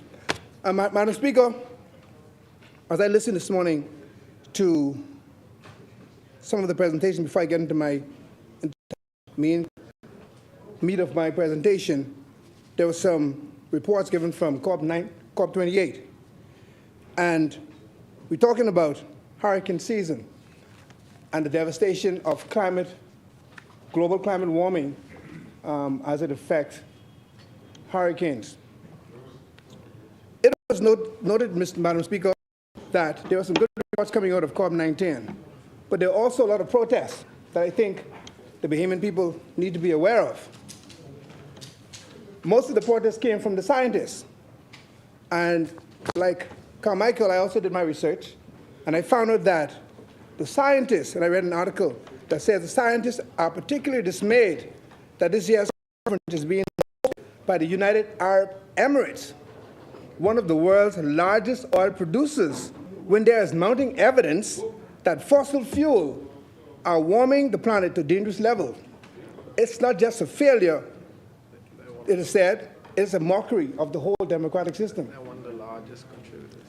Local efforts, scientist rebellion, and international groups that uses civil disobedience to prompt climate action has organized protests across 23 countries throughout the COP28 meeting between 30th of November and 12th of December. It has also crafted an open letter encouraging others to fight climate change that has garnered more than 1,400 signatures. The letter says, we need you. Wherever you are, become an advocate or activist to help create a livable future. So I'm wondering if the Bahamas receive one of those open letters, and if we also join in the protest against those big oil-producing countries. To add more insult to injuries, the president of COP28, Al-Jaber, has claimed that there is no science indicating that a phase out of fossil fuel is needed to restrict global heating to 1.5 degrees centigrade. The Guardian and the Center for Climate Report can reveal that that is his statement.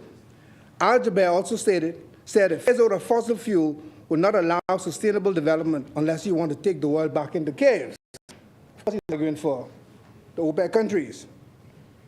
And the thing is, he is in charge, but he's also the chief executive of the United Arab Emirates State Oil Company called ANDOC, which many observe and see as a serious conflict of interest. He said, of course, fighting against the scientists. So I don't think you will be able to solve the climate problem by pointing fingers or contributing to the polarization and the divide that is already happening in the world. Show me the solutions. Stop the pointing of fingers. Stop it. Al-Jaber says. Of course, Guterres, the Secretary General of the United Nations, told COP28 delegates the science is clear. The 1.5 C limit is only possible if we ultimately stop burning all fossil fuel, not reduce, not abate, phase out with a clear time frame. So again, there were a lot of controversy going on where the scientists protested. You are in a major OPEC country talking about climate change, and they're the biggest perpetrators. They are the biggest perpetrators. But it is so interesting that there was absolutely no mention of that. We're talking about global warming. We are talking about the increased intensity of these hurricanes. But we want to gloss over that. And I'm not pointing my fingers at the government. I'm saying it's something that we need to be aware of. we need to be aware, and we need to stand on the side of the protesters who are protesting against those countries, because that's how they're making their money. That's how they're making their money. So we need to be fully aware of that. And not your side against my side. It's about our country who is devastated, who is standing on the front line of a war that we didn't start. It's about us speaking up and making the point that we are against what they're doing. They are the major contributors to global warming, according to the reports. Madam Speaker, they say they got to pay, but we have not received the first dime yet. To mitigation. Yeah, and they're also the largest contributors to global warming. Madam Speaker, this year, there's another convention going on over to my left. Must be COP29. This year, Madam Speaker, we saw major changes in our country. We celebrated our 50 years of, Madam Speaker, I need a little protection over here now. You see they jumping up like popcorn. I need, yeah, we need back on this side. Thank you. Madam Speaker, this year we saw major changes in our country. You know, we celebrated 50 years of independence, and of course, yes, we had a historic by-election. Madam Speaker, West Grand Bahamians made a decision, and today we welcome the newest member of Parliament to this honored hall. Welcome, West Grand Bahama and Bimini. We also welcome you to a group of distinguished men and women who have bravely fought for the rights and freedom of all Bahamians. And we encourage you to get immediately to work doing the people's business. Madam Speaker, we want all to see Grand Bahama be as grand as this new government claim it is right now. It is the duty of this sacred institution to come together to ensure that they are given a fair piece of the pie. Grand Bahamians want to know what's really in it for them or for us. I want to see focus on Grand Bahama and the solutions on the socio-economic issues. How are we looking at balancing, government, the economies of Grand Bahama? Not just Freeport, but also East Grand Bahama, West Grand Bahama, 8 Mile Rock, West End, Freetown, High Rock, Waterkey. These communities existed before Freeport. And I say loud, I would love for Freeport to destroy Grand Bahama. We did not take care of what existed before Freeport. And since Freeport came into being, very little has been done to those old line settlements. All of it put into one basket. Freeport crashed, there was nothing to fall back on. So I submit that we balance the Freeport by developing those old lines, the real Grand Bahama, to ensure that we have more economic growth for common man and woman. I reiterate my vow to Central Grand Bahama and to the Bahamas at large to continue to agitate on this front and to ensure, Madam Speaker and colleagues, that food security is one of the priorities of the day, and I will not stop talking about this. Madam Speaker, I take food security seriously. And I recently received a shipment of assorted mother trees because they'll be used for propagation from Farm in Nassau, courtesy of the Trees That Feed Foundation, founded by Mike McLaughlin, who was introduced to me by my sister-in-law, Terrell Tynes. And I want to say thanks to farmer George Wilson, Freetown Farm, he and his wife, and Alpha Celestine for receiving these plants and setting out in the meantime. Our farms are thriving very well, and we hope that our small effort will make is making a little difference, but we hope that it will make a big impact towards food security in our country. So we want to encourage those backyard farmers. I want to encourage those artists and artisans to participate in the bi-monthly Central Grand Bahama Farmers Market Festival. And of course, we have one upcoming this weekend at the Royal Oasis grounds in the city of Freeport. Madam Speaker, I briefly, and I will briefly, turn to today's substantial debate, suite of financial bills. These bills include Financial Intelligence Unit Bill, the Commercial Entities Substance Requirement Amendment Act, the Exempted Limited Partnership, number 2, Bill 2023, the International Business Companies Amendment number 2, Bill 2023, the Investment Amendment Bill 2023, the Register of Beneficial Owners Amendment Bill 2023, and the Commercial Entities Substance Requirement General Regulations 2023. Madam Speaker, the Free National Movement understands the importance of this piece of legislation and the need for modern policy that can improve the country's fiscal governance. We understand because, of course, we led the way. History will show the F&M government's commitment to transparency and accountability, especially when it comes to the people's money. And I'll say it again. History will show the F&M government's commitment to transparency and accountability, especially when it comes to the people's money. Sidewalks. Before leaving office, Sidewalks. the F&M's government ensured that we implemented key financial policy that were in line with international best practices and has since fostered enhanced transparency and accountability. We sought to create a modern and comprehensive legal framework as was laid out by the member for East Grand Bahama. And we did. The revolutionary legislative reform ushered in a new era of public financial management in the Bahamas. Madam Speaker, yes, we know that government are continuous. So bills such as the Financial Intelligence Unit Bill only seek to push the needle further by implementing protocols for monitoring and enforcement. The question is, are we using them? We agree that it is critical that we advance sound fiscal management and evidence-based decision-making in the Bahamas. So we have no objections to the bills laid. Madam Speaker, before I take my seat, I believe it is prudent that I speak to a little public fiasco that is currently ongoing. I'm not sure it was covered by the member for Garden Hills as related to Junkanoo Parade.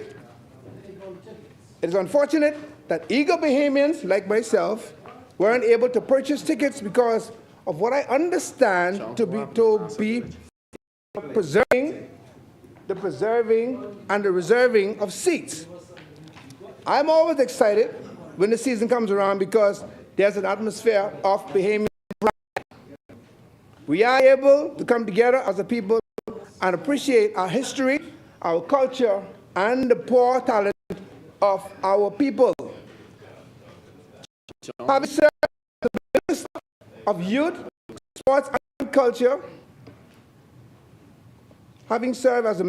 Sports and Culture, with responsibility for Junkanoo, I understand the frustration of Bahamians. I also understand the many moving parts that go into putting on such a grand event. So I know the ministry is challenged, been there.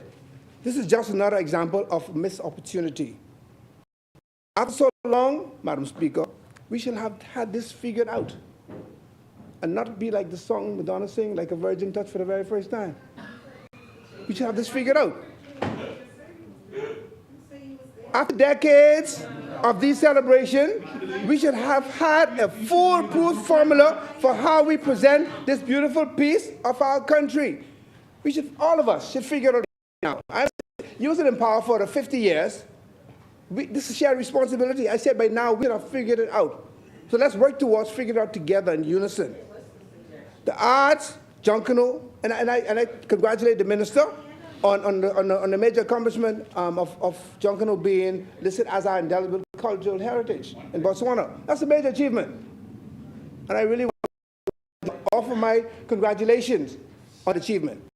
And the Bahamas, like you said, should be celebrating that wonderful, wonderful, and you know, we did not miss an opportunity like the country of Trinidad. Trinidad is known for the steel band, but they allowed Japan to jump the gun and is listed as the Japanese cultural heritage. Fortunately for us in the Bahamas, we were able to secure Junkanoo. So once again, Minister, congratulations to you and your team. The arts, You can, that's fine. Thank you so much. Get it. The arts, Junkanoo, and our culture require a concerted effort on the way forward, and we are here to work. I still don't think we've capitalized on opportunities that benefit, or that will ultimately benefit the generation. When, again, what I ask is the question, when will we stop missing the boat? I have encouraged here that Alive is working on rectifying the ticket issues. I'm sure along with the minister and his team. I've said it before, and this is where a little contention comes in, but I've said boldly, Grand Bahama Junkanoo needs to be promoted more, and certainly needs to be developed. And I believe the same level of seed money that Nassau groups get, the groups in Grand Bahama get it.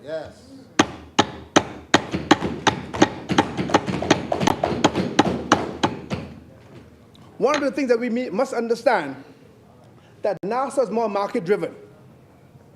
There are more opportunities for the groups in Nassau to get sponsorship. That's right. In Grand Bahama, we are not that fortunate. So in the absence of all the major hotels, the major companies that Nassau has, Grand Bahama doesn't have them, so the government should make sure that the seed money that these groups in Grand Bahama get this parity, same as what happens to the Nassau group. Because I can tell you, they put the same amount of efforts in. Most people around the Bahamas are unaware of the prowess of Grand Bahama Junkanoo. The Platinum Knights, my favorite groups, are preparing for another win. I can confidently say that they are the best Junkanoo group in the Bahamas. That's my opinion. Bar none. Better than the Sox. Once again, better than all.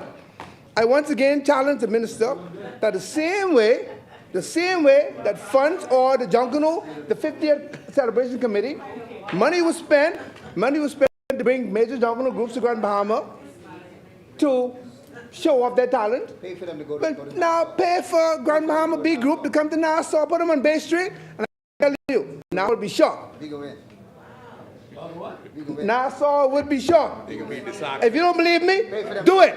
Bring them to Nassau, and I can tell you, Grand Bahama will win Junkanoo. And see, and in that way, again, we're talking about promotion. See, for Grand Bahama now, the economy needs an injection. So when we bring those groups from Grand Bahama to Nassau, a lot of tourists come to Nassau to watch Junkanoo. And they'll say, wait a minute, that's the Grand Bahama group, or they have real Junkanoo in Grand Bahama too.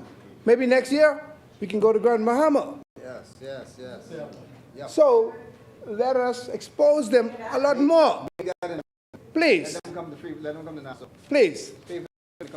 And I know the Minister Hart is good, and I know you love Junkanoo groups in Grand Bahama. I'm sure. And it was in place for it to happen.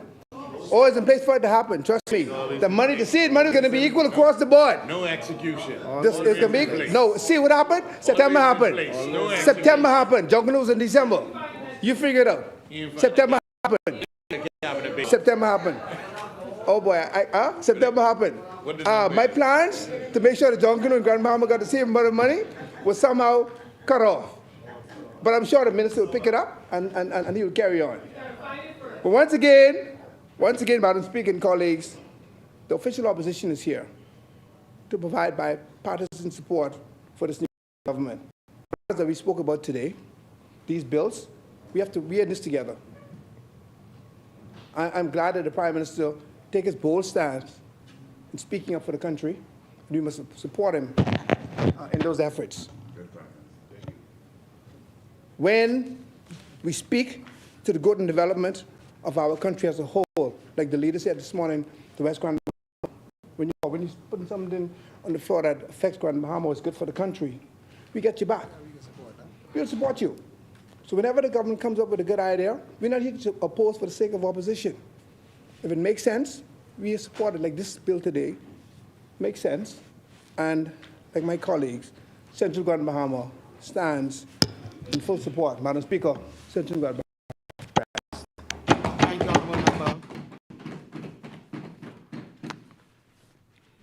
Before we proceed, I would like to lay on the table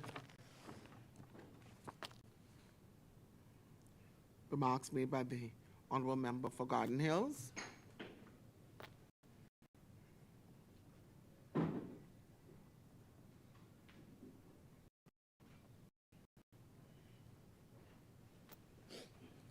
Thank you. The Chair recognizes the Honorable Member for Elizabeth. Thank you, Madam Speaker.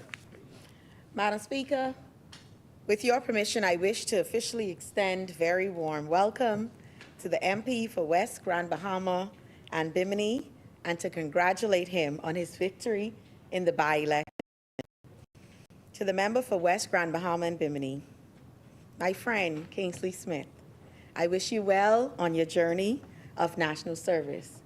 I was more than excited to come in the constituency and support you on the ground, because even after you weren't successful the first time, you brought your service to me in Elizabeth. So thank you.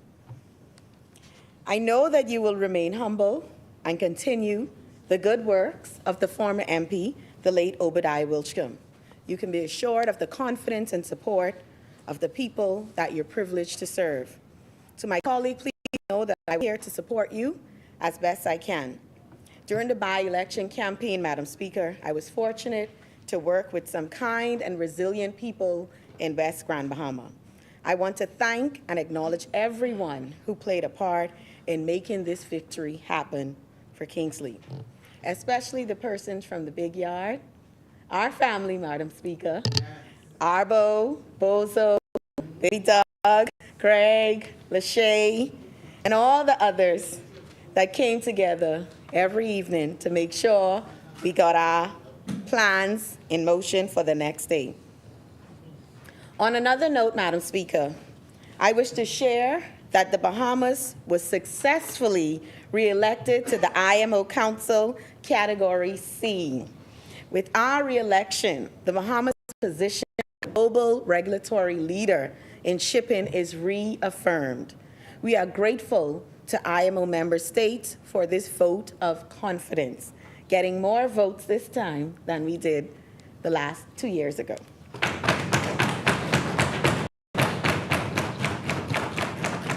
Madam Speaker, I wish to sincerely acknowledge the work of the Minister of Foreign Affairs, especially the Director General as well, Jerusa, our Ambassador Paul Roll, the Bahamas High Commission to the United Kingdom, Permanent Mission to the IMO, our head of the BMA, Captain Dwayne Hutchinson, our team, the board members of the BMA led by Jacqueline Simmons. So overwhelmed with the success that we've made. Our campaign launch started February of 2023 this year. And so it was a long and very strenuous road to this victory.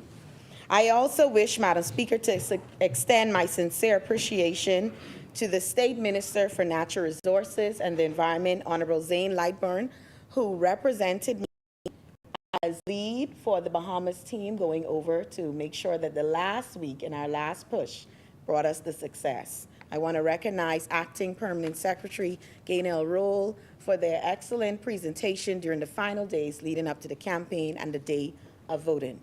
As the Minister of Energy and Transport, I wish to play on record my deep gratitude to all persons involved in our campaign. Madam Speaker, as a small island development state, our voice must be heard around the table. We must be active participants in global forums to advance our agenda and to protect the interests of the Bahamian people.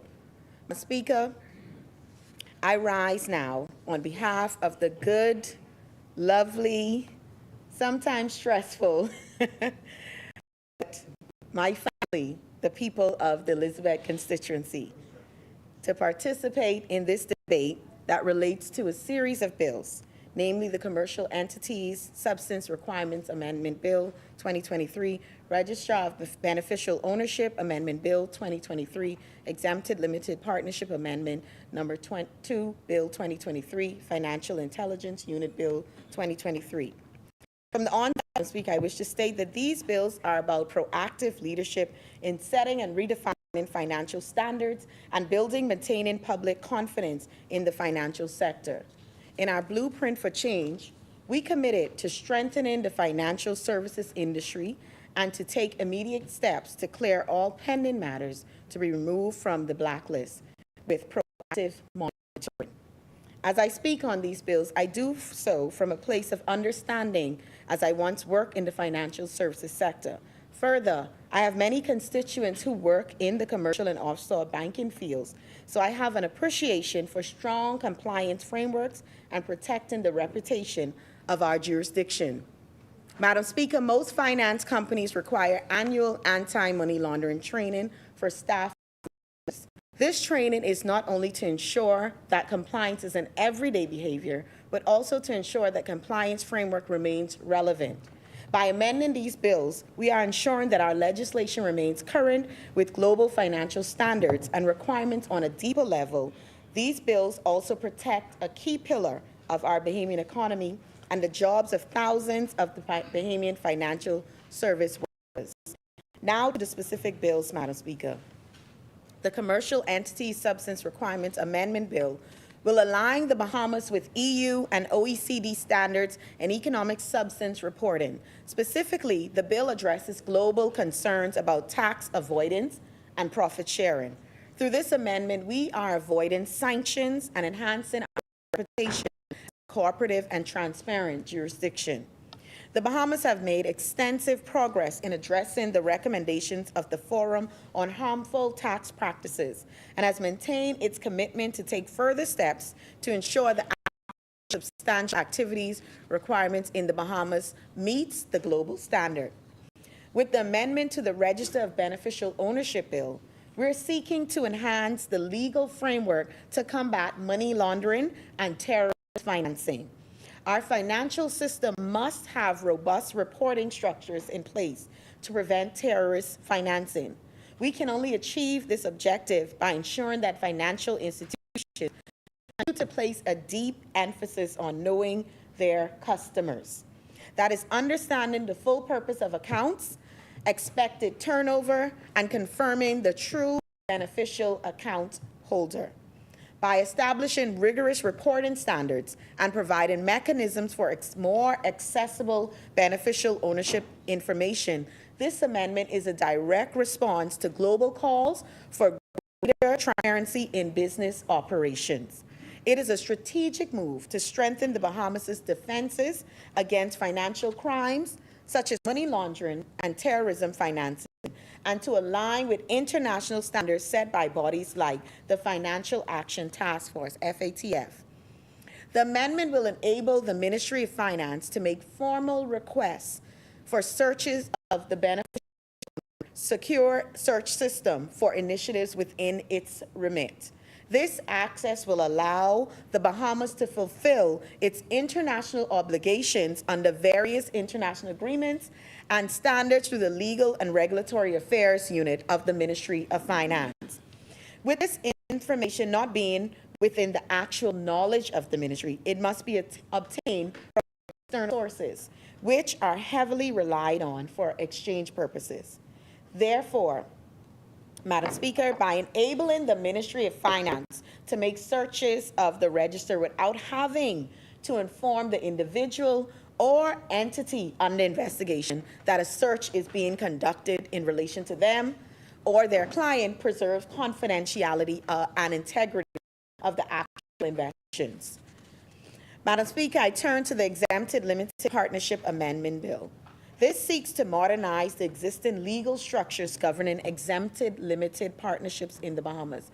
The amendment introduces greater flexibility to partnership structures, which will improve the attractiveness of our jurisdiction. And before I go on, I just want to speak to what's now, even in the energy sector and energy transformation.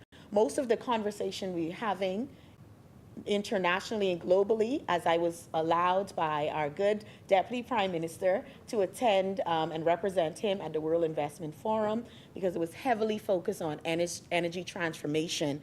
And at that forum, they spoke a great deal about investors not openly coming in and entering into small island developing states, simply because their concern was how we did business and if we did enough de-risking to make them feel more comfortable with doing business in our jurisdiction. And so it's a great advancement in modernizing this legislation so that we can continue to de-risk and be more accessible to our country and make those investments in energy transformation. So we must remain current and competitive. The International Business Companies Amendment Number 2 Bill 2023 is focused on revising the regulatory framework for international business companies, IBCs. This includes comprehensive updates to aspects of corporate governance, enhanced reporting requirements, and refined operational protocol.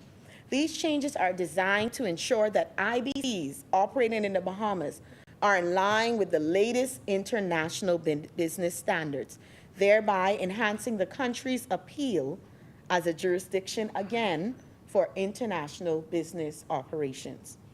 Madam Speaker, the Investment Condominium Bill specifically targets the enhancement of the legal framework for investment condominiums, a unique investment vehicle in the Bahamas financial landscape.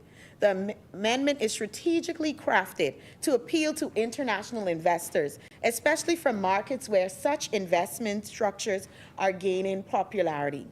This move is part of a broader strategy to diversify types of investments and sources of capital flowing into the Bahamas. On the material changes proposed in the bill to amend the International Business Companies and the Investment Condominium Bill is to permit conversion from an investment condominium to either an international business company or exempted limited partnership. The Financial Intelligence Unit Bill 2023 provides for the continuation of Financial Intelligence Unit and to repeal and replace the Financial Intelligence Unit Act. The bill aims to bolster the unit's capacity in analyzing, monitoring, and reporting financial transactions to effectively combat financial crimes. By upgrading this important entity in the financial regulatory regime, we're solidifying the commitment to maintain a secure and reputable financial sector that can identify and address complex financial crimes. Since 2000, Madam Speaker, there have been minimal adjustments made to the FIU Act and regulations. Following the Bahamas Mutual Evaluation Report in 2017, the need for modernization of the Act is clear. The overall objective of the bill is to provide for a sound and comprehensive legal framework for promoting greater clarity while maintaining and improving the operational autonomy and independence of the FIU, which is extremely important. Madam Speaker, all of my legal jargon completed. I want to say that Elizabeth supports these bills and these amendments align with focus on economic reform and compliance, and I thank you.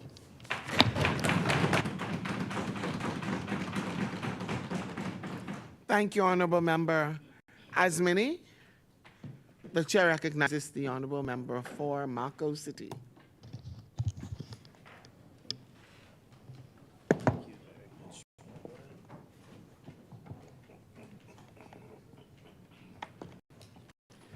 you very much, Madam Speaker.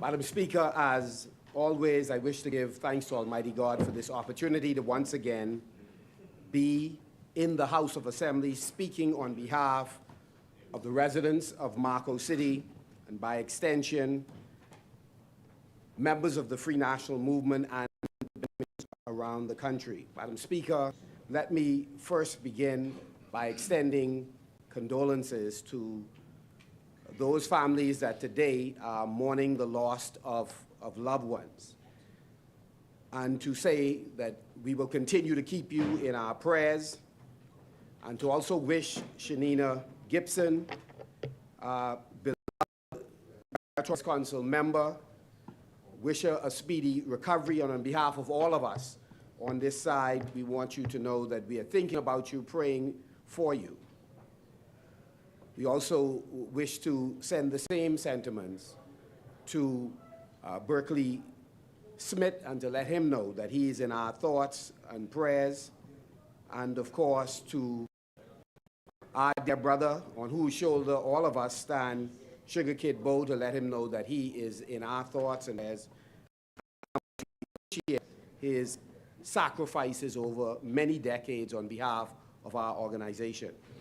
Madam Speaker, let me say that I join colleagues in this place on both sides supporting the various bills that have been brought, a bill for an act to provide for the continuation of the Financial Intelligence Unit and to repeal and replace the Financial Intelligence Unit Act,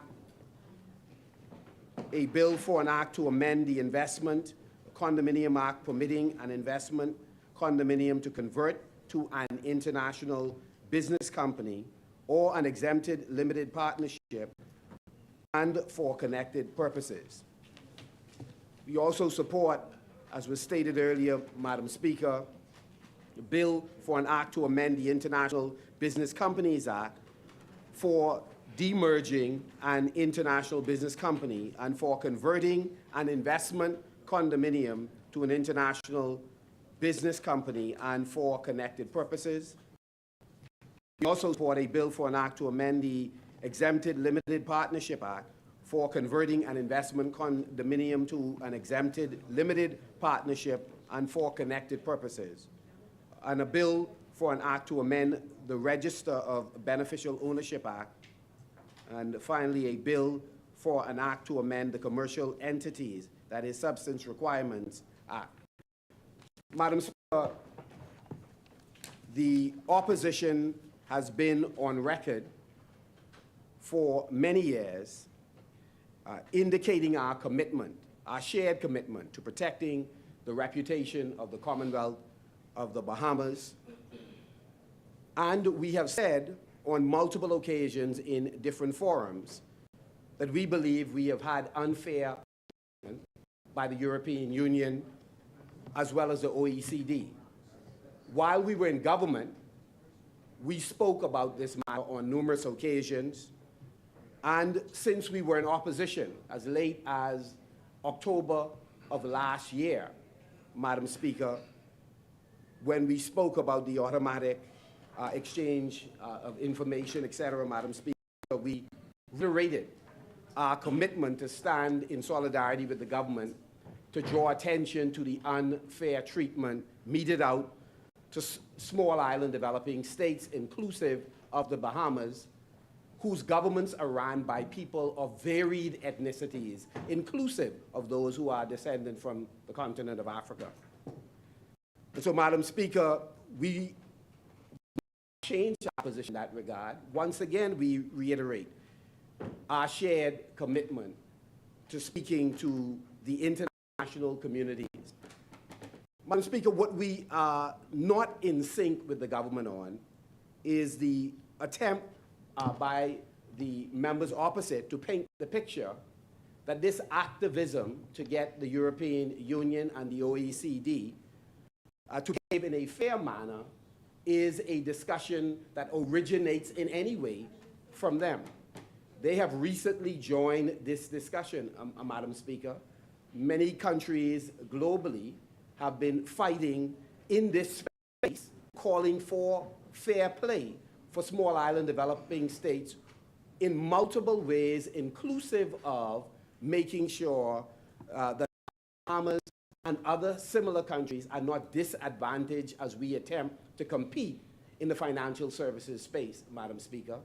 And so each time the Prime Minister makes an international presentation to make the case for the Bahamas and by extension small island developing states, we are in support and are proud of the statements he makes and the stance that he has taken, which is a continuation of the stance by multiple prime ministers. I was present, Kwesi, the member for East Grand Bahama and I were in the Senate when the Honorable Prime Minister was making the point under the PLP, under the FNM. This is not a new thing. Hubert Ingram championed the cause. We have heard the honorable member for Senate who served for some 4 decades. He has made the case. The most recent Free National Movement Prime Minister Hubert Minnis has made the case again. So this is a continuation. So let me first make that point. And that is also true, Madam Speaker. When we talk about climate justice, this is not a new area of activism. All of our previous prime ministers over the last 30 years have been engaged in this discussion. In fact, the largest number of marine protected areas existed prior to this administration. We have been in the business of protecting our environment and making the case that the vast ecosystem that we have, that is near shore, our extended waters out to the delimitated zone, all of this, Madam Speaker, has been a reservoir for carbon sequestration. We've made this point. We've talked about our mangroves being, again, a carbon sink that can extract carbon from the environment, contribute to lowering the global warming. These are not new arguments that we have taken to the global community. These are pre-existing arguments. A good member of Ken Island is one of the more recent voices to this, and a voice we embrace and support. But what we do not support is the attempt to cast the image that all of a sudden some new grounds have been broken, Madam Speaker. That's for domestic consumption, and we appreciate what the objective may be. But in the international market, Madam Speaker, we, like a number of other countries, are for our continued success and existence against countries who want us to play by rules that they themselves are not playing by, Madam Speaker. So let me begin there. Madam Speaker, we will not equivocate in terms of us standing to protect the reputation of our country. We did so when FTX collapsed. And when we sought to speak to this government very language, they were stiff-necked and hard-headed and arrogant in their response to us, Madam Speaker. And we made it clear we would not do or say anything that would undermine the good work we have been doing, and more important than policymakers, Madam Speaker, the practitioners in the financial services community have been doing tremendous work to build our reputation and the pillar of our economy. And we were careful, not in interviews, and in interviews, not just with international media, but with multilateral organizations like S&P, like the IMF. We were careful to coach our language in a manner that we were protective of this environment. But what we also did is we resisted the kind of tactics and reverse psychology used by the government to suggest that any constructive criticism of the way in which they manage this country's affairs is tantamount to a lack of patriotism. Absolute nonsense, Madam Speaker. It is important for us to protect the country's reputation, but it is also important for us to caution the government when it's going down the wrong road. And on FTX, went down the wrong road, Madam Speaker. They refuse, Madam Speaker, to be transparent and to answer concrete questions that we put to them in order to help them with a failing public relations campaign that they had. They were slow in talking to the international community. They left a vacuum where people could speculate on what happened with FTX in this jurisdiction. And they were late in offering clarification, and in many ways the narrative was set, Madam Speaker, about what role, if any, the government may have played in contributing to what had happened. We know, Madam Speaker, that multiple jurisdictions failed in terms of proper monitoring and regulating of FTX. This government, however, refused to answer basic questions.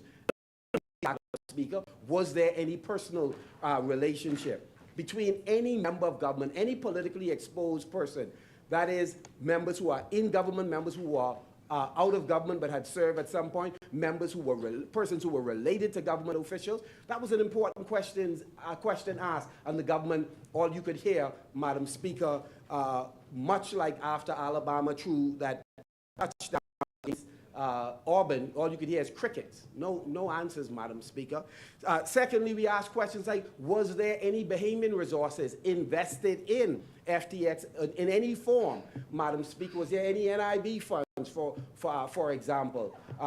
We could hear nothing. Cricket, Madam Speaker. And a long list of questions we put to this government, they failed to answer. How is it that a owner of a to be writing an attorney general in such a familiar manner, asking, is it okay that we leave the portal open so that persons in the Bahamas are not disadvantaged after it was illegal for him to even suggest to do so, Madam Speaker, so that they could extract the resources that they had.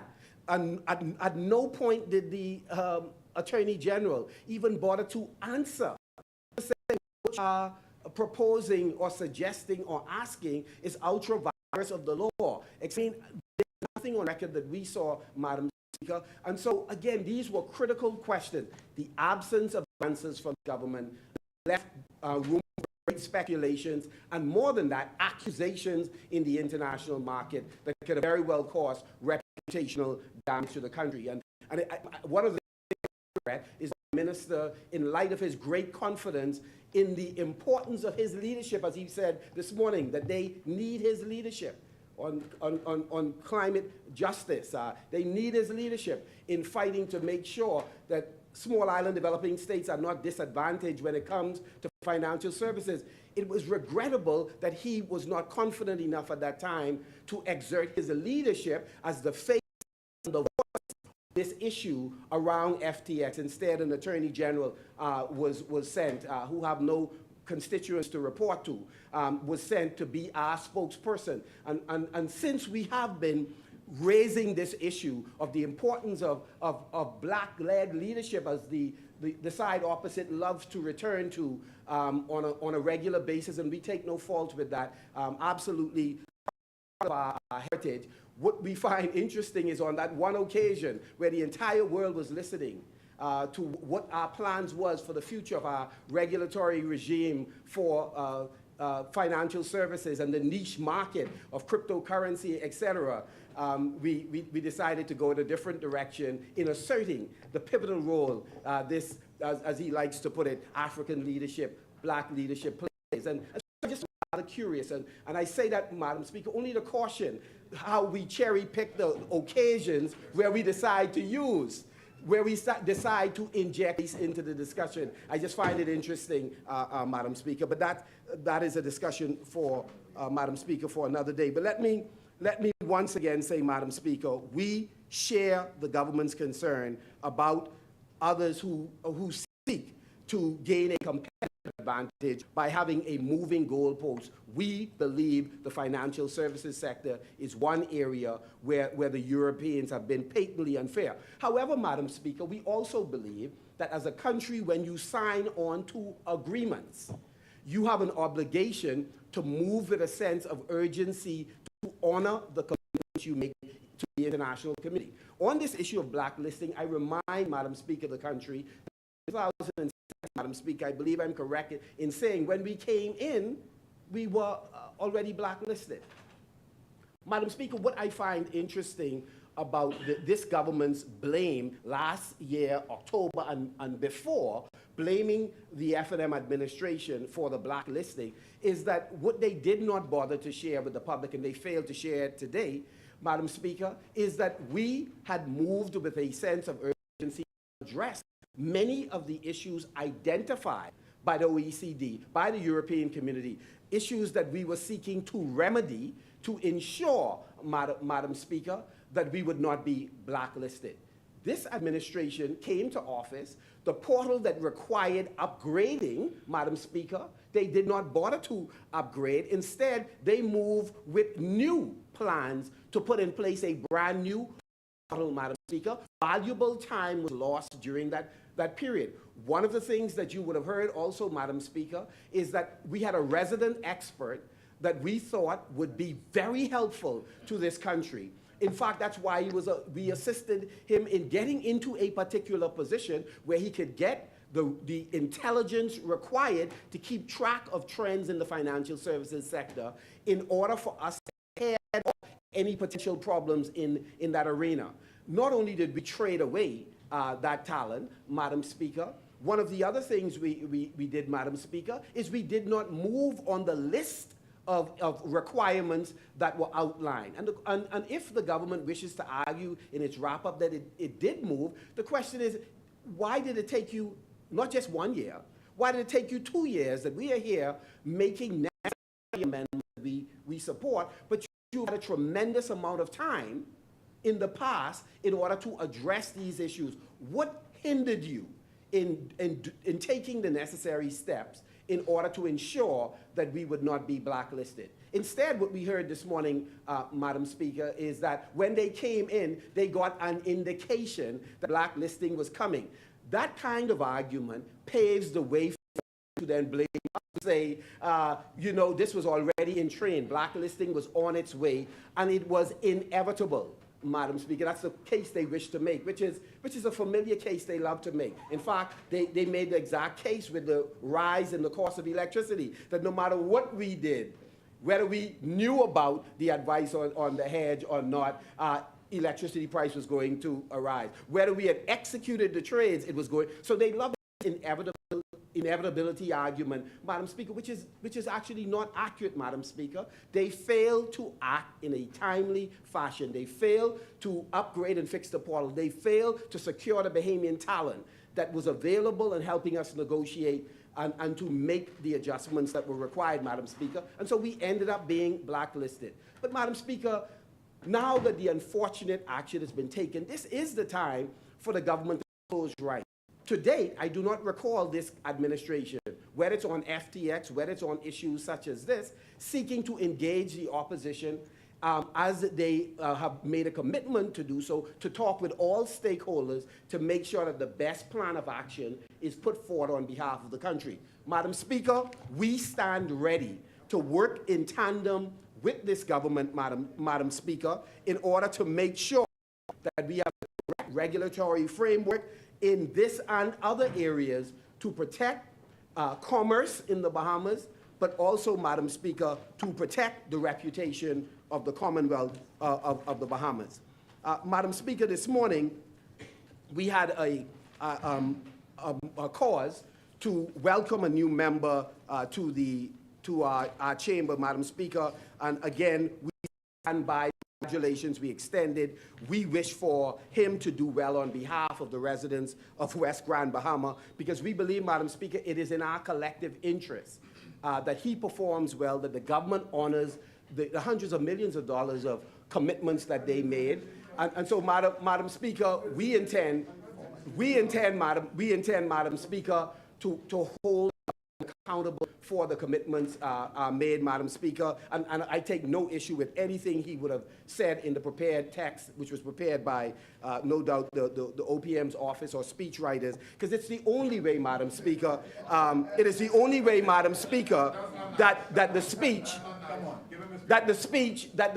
could have included a reference to the leadership of Free National Movement. We know that he would not have gone. We know that he would not have gone there. So at least that portion of it, we know it came, Madam Speaker. It came from a place, Madam Speaker, where they are concerned, Madam Speaker. The Free National Movement, Madam Speaker, had an occasion, Madam Speaker, to mount a campaign and Bimini, and I want to pause to say thank you to all of the team that worked in West Grand Bahama and Bimini, and Madam Speaker, to say thank you to all of the residents that gave us an opportunity to talk with them, to share with them. Madam Speaker, by the time, and so when they talk about concern, uncertainty about leadership, Madam Speaker, what they are concerned about is that here, the government was able to train the collective resources of an administration, in addition to the private resources of its political organization, on one constituency, Madam Speaker. and nevertheless managed, I know they elevated the figures, but managed to, Madam Speaker, eke out a narrow margin of 800 and change, a victory for an entire government in a community that is facing tremendous difficulty, Madam Speaker. When the administration came on the ground, Madam Speaker, we were already in houses and on roofs repairing people's homes, Madam Speaker. Contractors would not get paid, Madam Speaker. They had not been paid. And those contractors, Madam Speaker, in the midst of the campaign, we are happy that finally were paid resources, Madam Speaker, so that they could residents who you could see daylight or you could see the evidence of leakage in their homes. And so, Madam Speaker, we are pulling for our brother that he will continue to make sure that the resources are mobilized, Madam Speaker, so that homes that need repair, Madam Speaker, can in fact, Madam Speaker, be repaired, Madam Speaker. And so again, Madam Speaker, when we went to a dump, Madam Speaker, in Seagrave, the government finally came a couple of weeks after hiring machines to go and address an issue that they met the Free National Movement with limited resources addressing, Madam Speaker. The Prime Minister, Madam Speaker, and an entire convoy had to drive through Pine Forest to deal with a park, Madam Speaker, that we had gone to repair because they have failed for the last 2 years in repairing the parks throughout West Grand Bahama and Bimini, Madam Speaker. And so we understand what the concern is. If they had that problem where the Prime Minister mandated, he commanded, he directed every single member of Parliament and Cabinet Minister and Parliamentary Secretary, I don't care what you all doing, get to Grand Bahama and Bimini. They all, Madam Speaker, they came by boat. They came by plane, Madam Speaker. They descended on the community. Madam Speaker, they flew people in from all over, Madam Speaker. I only want to say this, Madam Speaker. Madam Speaker, it's difficult, Madam Speaker. I only want to say this, that if that kind of mandate was given by the Prime Minister for one seat, can you imagine the trouble they are in 2026 when they can't concentrate, Madam Speaker? When they have to concentrate on 39, Madam Speaker?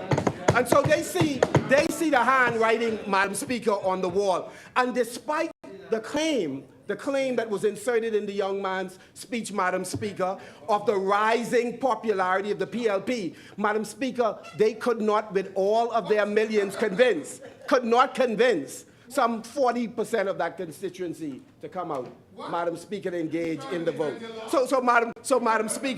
Madam Speaker, we congratulate them because we want our people to do well in West Grand Bahama and Bimini. We want them to succeed, Madam Speaker.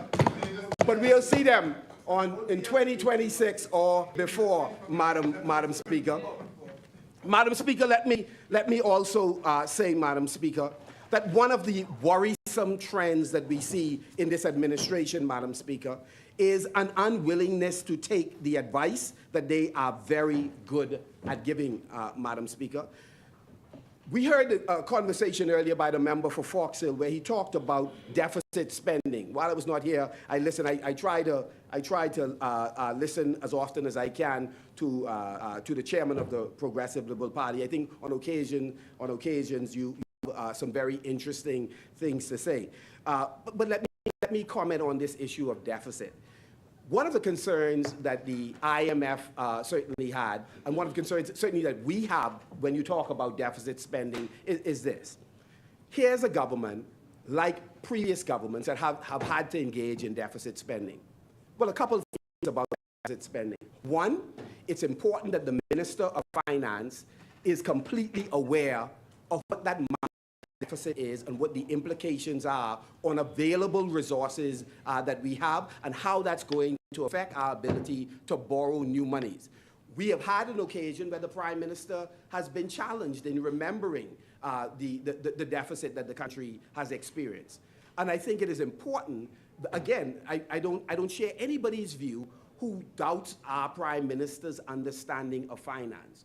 What I believe the Prime Minister is plagued with is that the Prime Minister, because of his busyness, him having fallen in love with the international travel and the exposure that he's now getting makes him inattentive to details and the day-to-day operations. And so technical staff is driving the government's agenda in finance. And that is a very serious issue.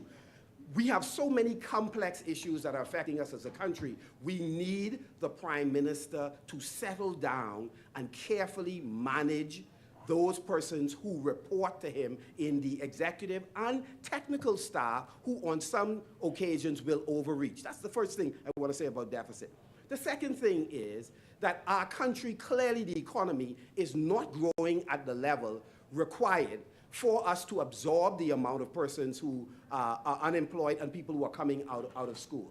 It is true that notwithstanding your increase in tax collection, that we are still not able to reduce the debt that we are experiencing as a country. In fact, that debt has grown under this administration.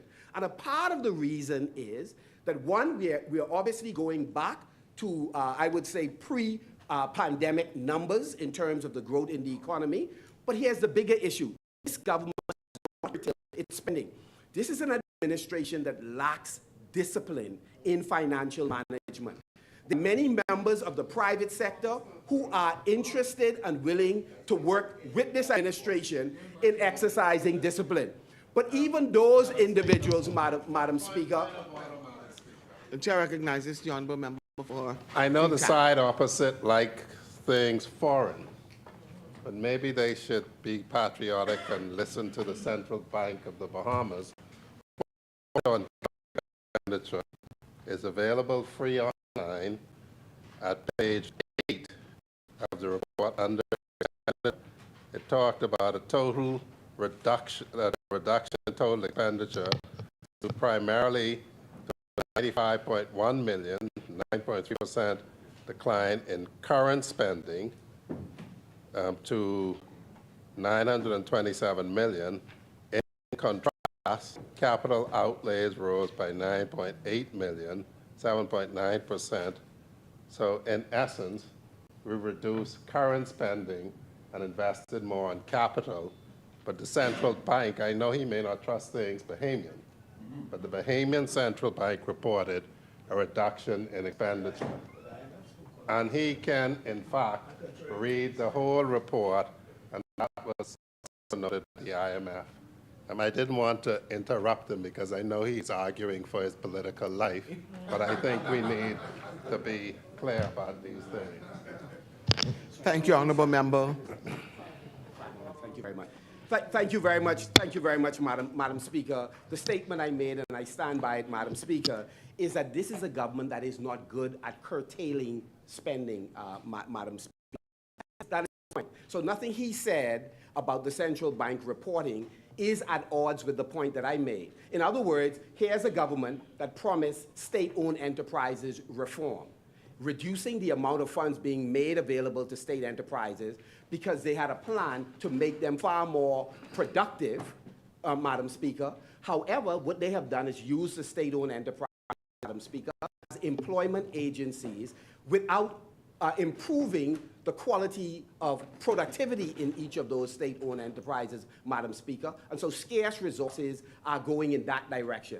They have failed, Madam Speaker, to curtail spending. To date, Madam Speaker, none of us in here, including the Minister of Finance, is in a position to say how much debt this government is incurring, the public-private partnerships that they have entered into, because none of us in here, including the member for Cat Island, knows what is the interest rate for every public-private partnership that they have entered into, what is the length of time that they have entered into these agreements for, and how much in totality would they have to pay back to each of these private partners, Madam Speaker.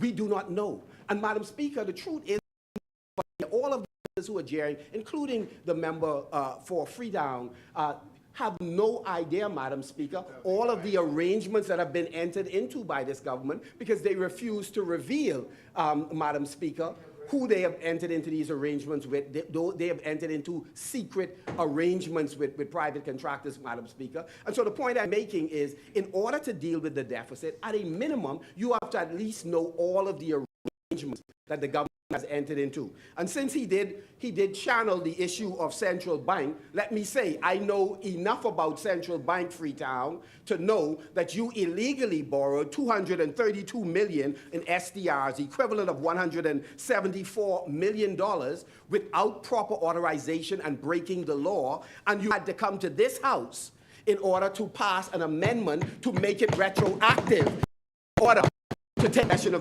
those funds. I know that much about central bank. And in terms of... The chair recognizes the honourable member for Freetown. Previously, where we accept that that is his view of the law. And when we say the poet comes, poets are very good at poetry. Lawyers generally deal with the law. He gives a view of what the law is, as does Mike Jr. from East Grand Bahama. As does Mike Jr. from...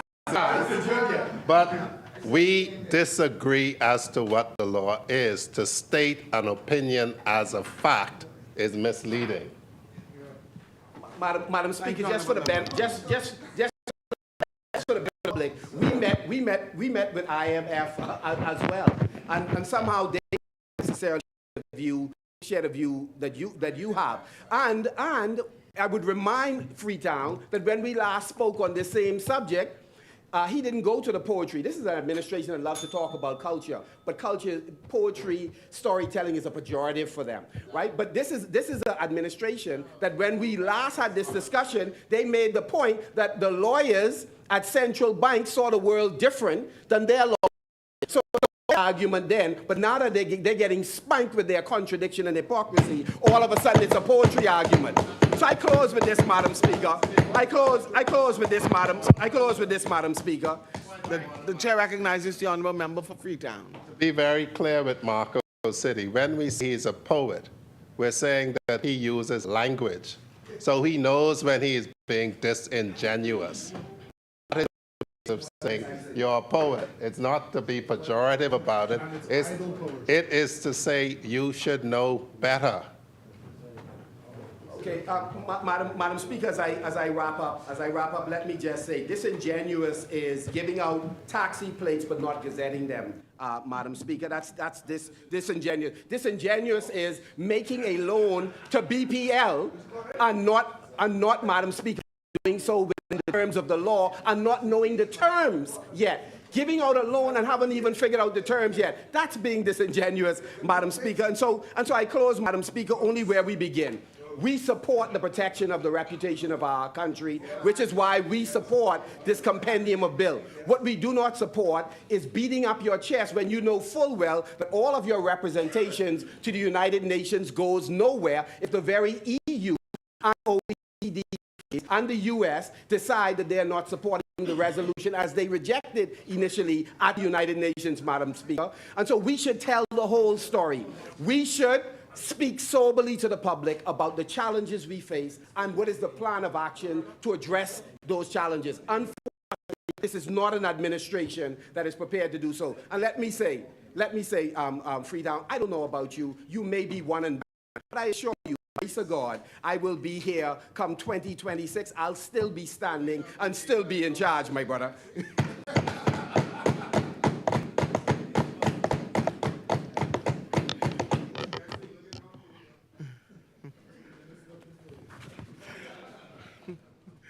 As many, the chair recognizes the honourable member for Central and South Eleuthera.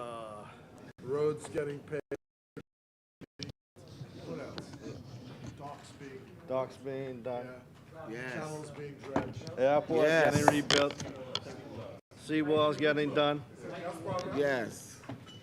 Like the airport in Eleuthera. I can talk about them too. I can talk about them. I can talk about all that. Hey, One thing is I don't run away from my, let the my man thing. start. But, Madam Speaker, on behalf of the good people of Central and South Eleuthera, who have afforded me the place and opportunity to serve here, Madam Speaker. As a fairly young and new member of Parliament to this place, it's my privilege to welcome the newly elected member of Parliament for West Grand Bahama and Bimini, Honorable Kingsley Smith. welcome to the team, Kingsley. We will do our best to do whatever possible in bringing relief to your constituency. You know, the roads in North Bimini has already been, they ain't gonna look for me, I could be there. The roads in North Bimini are already patched and striped. The roads in South Bimini will be paved as well as Buccaneer, and that'll be completed by April 2024. So said, so done. And, you know, I had the side opposite showing each year, but listen, the bottom line is, remember, you won. We won, man, but that's bottom line. And, you know, and I heard some, you know, I heard talking about poetry. I was telling them, remember, for Fox Hill, you know, it's a saying, and they talking about if this and that. It's a saying, say, if and buts was candies and nuts, every day it'd be Christmas. Yeah, you're saying about if this, if you remember Marco said, if this would happen, maybe we could have done this, or if more people would have come out, maybe we could have won. So,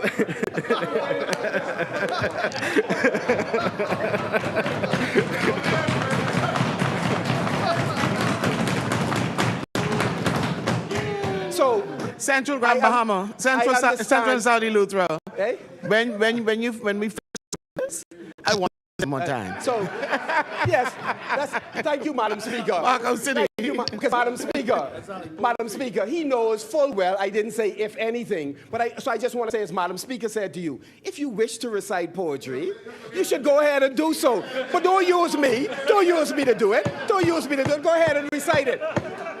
One more time for Go ahead Speaker. and recite it. But don't you...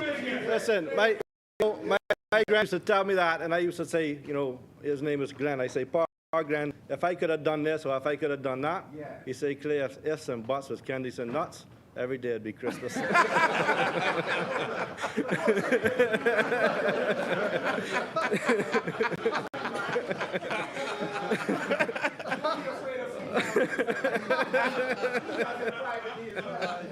Oh, man.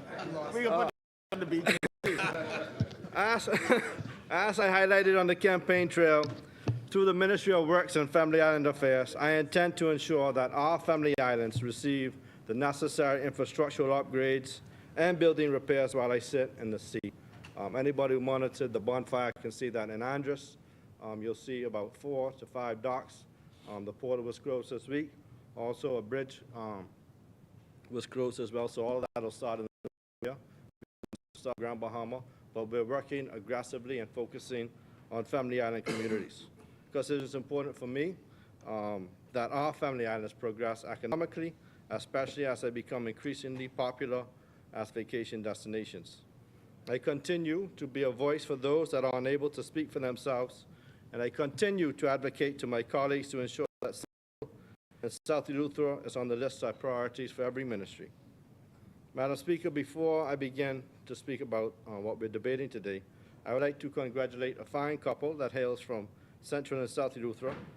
These two individuals have greatly contributed to the development of the constituency and the entire island of Eleuthera. Their names are warmly known in every household of the island, and while they made Eleutherans proud as representatives of the island in this place, they now answer to a higher calling and solidified many souls with the kingdom of God. It's my pleasure to recognize Honorable Phil Bethel, former Member of Parliament for Central Eleuthera, and his beautiful wife, Elder Yvonne Bethel, on their recent 15th pastoral anniversary as the host pastors of the People's Restoration Church in Palmetto Point.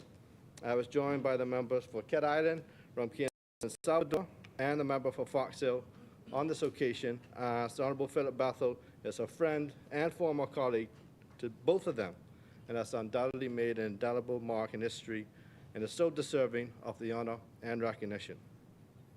Madam Speaker, I would also like to take this time out to pay my respects to the many families that have experienced the loss of loved ones. I recognize the family of Marvin Brown of Tarpon Bay and all of those that are bereaved. Madam Speaker, I would also like to invite residents of Central and South Eleuthera to two very important community meetings that will be happening this month. A town hall meeting which will be held this Thursday, December 7th at the Greencastle Primary School at 7 p.m. And at this time, I intend to speak to the residents about the progress that we've made in Central and South Eleuthera to give them an overview of what is expected to happen in the constituency at the end of this fiscal period. As I'm aware that there are challenges, especially with the inconsistencies of utility services, I am pleased to announce that my colleague and member for Elizabeth, who has responsibility for energy and transport, will be accompanying me at this meeting, along with technical team from BPL, to provide a candid discussion on the way forward as it affects all residences and businesses. I know that the last few months has been extremely challenging, and it is imperative that the residents of Central and South understand that I have heard their many cries and that I am doing what I can do to bring a permanent solution to the issues surrounding our utilities. Madam Speaker, these are legacy issues that plague us, but we are fixing it. We have a plan, and we are going to get it done. You know, I heard the side opposite, even when I was walking here today, speaking about that. This is the worst that it's ever been in regards to power issues in the country, in Harbor Island. And we sympathize with Brad and this, Madam Speaker, and we understand the frustration that they are experiencing. But, you know, I didn't just reach either. Madam Speaker, if you didn't know, you'd listen at anything they said that side. In 2010, there's a whole article where the former minister, Fenton Nimore, 2010, states that the electricity needs to be in Harbor Island. At that time, at that period, 5 hours a day, for weeks at a time, the people in Brandon were without power. And in the same article, right?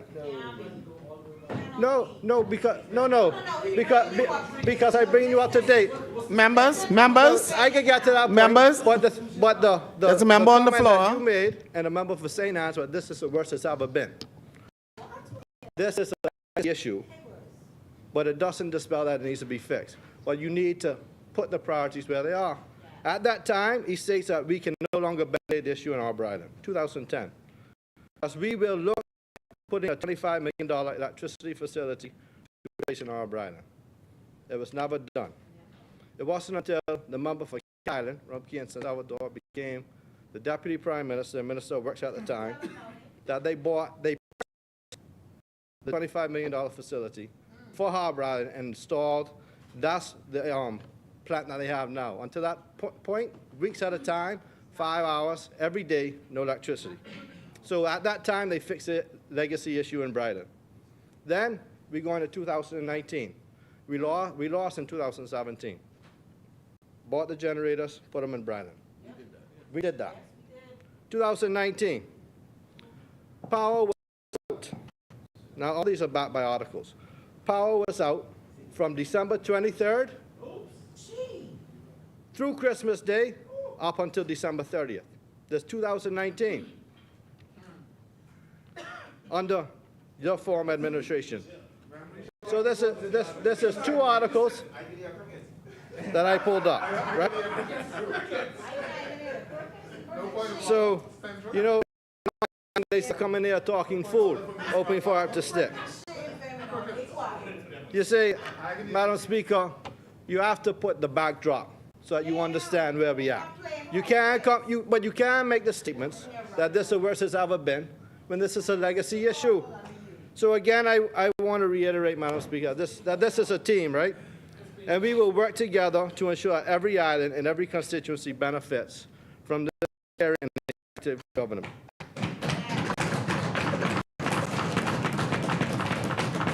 And I want to... The chair recognizes the honourable member for St. Barnabas. Speaker. Are you standing on? Point of order, Madam Speaker. Thank you. Right. With all due respect to the honourable member, who I have a lot of respect for, okay, the honourable member has stood up, acknowledged the cries of the people of Eleuthera whom he represents, but has not said yet what the government plans to do to address the issue, what the government plans to do about the outages and the water supply issue in Eleuthera. The people have been crying for the last 2 weeks, 3 weeks. All right? Now, it's always easy to point fingers and go back to 2010. So the question is, what is the government going to do now about what the people in Eleuthera that you represent? you, Madam Speaker. Central and South Illusory may continue. Thank you, Madam Speaker.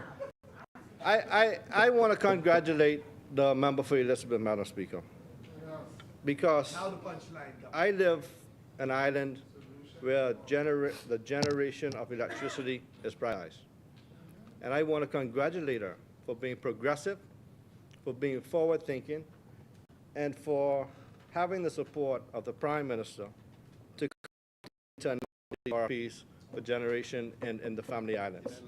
I support that 120%. Because once the generation is privatized, I guarantee you, supply will be regularized, and these issues, these legacy issues will be fixed in the Family Islands. So that's not address the immediate concerns. The immediate concerns are being fixed. We put it. They have power now. They have power now. They have power now. Madam Speaker, the Family Islands has been challenged in regards to reliable utilities and for some time. And I believe that this is a progressive step to work with the private sector to provide reliable power. Members? As a move in the right direction. Madam Speaker, I also, Madam Speaker, in the families of Central and South Eleuthera, instead of giving it my member statement, to participate in our annual Christmas train that will be passing through every settlement in the constituency on December 22nd and 23rd as we spread Christmas cheer to our children. Madam Speaker, they receive special gifts from Santa Claus and the elves as we move through the 12 settlements in Central and South Eleuthera. Madam Speaker, we have accomplished much in this constituency in the last 2 years, and I am impressed with the residents' ability to pivot and rise to the challenges of employment and entrepreneurial opportunities. To date, the most difficult thing to find within the constituency is housing, and this speaks volume about the number of people that have relocated to Eleuthera to take advantage of the economic opportunities driven by this administration. And while it is evident that the growth of our economy is moving faster than our efforts to maintain a balance, we rise to the challenge of resolving these issues with much haste to ensure that Central and South Eleuthera continues to grow in a positive direction. Madam Speaker, to this end, I will now speak briefly to the compendium of bills laid before us today. These bills being debated here today is indicative of our resolve to ensure the overall financial health of our country. Arguably, the financial services sector maintains its rank within the top 3 industries that contribute majorly to our GDP. We have always been positioned as a country to go to that serves as a premier investment destination for the very same foreign currencies that keep our economy afloat. Our status on the global arena has always been in jeopardy as the goalpost is continuously pushed forward as we continue to grow as a nation. We must continually ensure that we are taken seriously with our global counterparts, and the Prime Minister has been very vocal to ensure that we take the necessary steps to solidify our finances to our global market, where we can maintain good standing that allows us access to capital and the opportunities to continue to grow our economy. Madam Speaker, since 1997, we have experienced our fair or more than share of being blacklisted by various international financial governing bodies. More so than ever, our country must secure financial health on a global scale as terrorism, money laundering, the financial support of terrorist cells globally give rise to much concern for our country and for all peaceful and law-abiding countries. Madam Speaker, we must fortify our laws and practices to ensure that we make every effort to thwart financial practices that could compromise the very fabric of a peaceful society. It is all our wish, Madam Speaker, that debating financial bills will mean that we are the recipients of immediate financial assistance to solving all of our infrastructural and fiscal needs. However, today we are in this place because just as important as it is to agree to the expenditure of money towards our medical facilities, our schools, our roads, and our utilities, it is as equally important for us to ensure that our financial legislation and regulations are in place and is consistent with the changing of requirements on the global front as we maintain our sovereignty and our ability to continuously grow our economy. Madam Speaker, we cannot have a thriving society without the legal and financial framework necessary to do business with our regional and global counterparts, hence the necessity of these bills. The enactment of these bills will open the doors to permanent employment for those holding or seeking credentials in finance, economics, accounting, and compliance. The FIU will seek to work in conjunction with our armed branches to fulfill its mandates, and these bills also seek to protect the members of the liable and to ensure the integrity of their work and to maintain compliance with the current legal framework. Madam Speaker, earlier today, the member for Carmichael, I think he said it best when he said it's us against them. Both sides in there should unite when it comes to fight for our financial services sector. When I was in the other place, Madam Speaker, and my position remains the same as it does now, I continuously spoke whenever we debated financial services legislation, how the goalpost is continuously being moved when it comes to whether you're going to be threatened with a gray listing or blacklisting. We will continue to chase this goalpost that we seem that we may never achieve. And I believe that the member for East Grand Bahama supports the need for us to work together, too. In the Nassau Guardian in March 9th, when he was senator at the time, he stated, from the moment we learned that the Bahamas was listed, we set about to vigorously disprove France's assumptions about our commitment to the international regulatory standards on tax cooperation and enhance our information for tax purposes. Once again, we have aptly demonstrated that the Bahamas is indeed doing its part in the global effort to eradicate harmful tax practices. Madam Speaker, if you notice, he said once again, reiterating what I think all of us have stated in this place today, that we continuously chase a goalpost that we may never achieve. What does bother me, though, Madam Speaker, is that one or two members on the other side all of a sudden wants to advise, to tell you how to do this and how to do that. You know, in that same article, the Attorney General at the time disclosed earlier this year that this is because of an incorrect email address that the French government was using to correspond with the Ministry of Finance for further information on the tax affairs of its citizens and registered companies. So the Ministry of Finance noted yesterday that it has since amplified its engagement in the international community to defend the integrity of the jurisdiction against the criticism that it's not doing enough to curb financial crimes. You know, for an email address to be incorrect, to cause a whole country to be blacklisted, number one, it speaks to how simple things, right? And something as impactful as a blacklisting can change with just by an email address. Whether or not it's due diligence on their part or not, I can't speak to that. But what I can say is that this is something that I think has continuously been used as a political football. And I hope that even today I've seen it. I would hope that the time would come when we can unite on one accord in regards to fighting what we need to do to save and to preserve our financial services sector. Madam Speaker, on another note, I heard the member for Marco City speak continuously about the travel, trying to make that topic of discussion.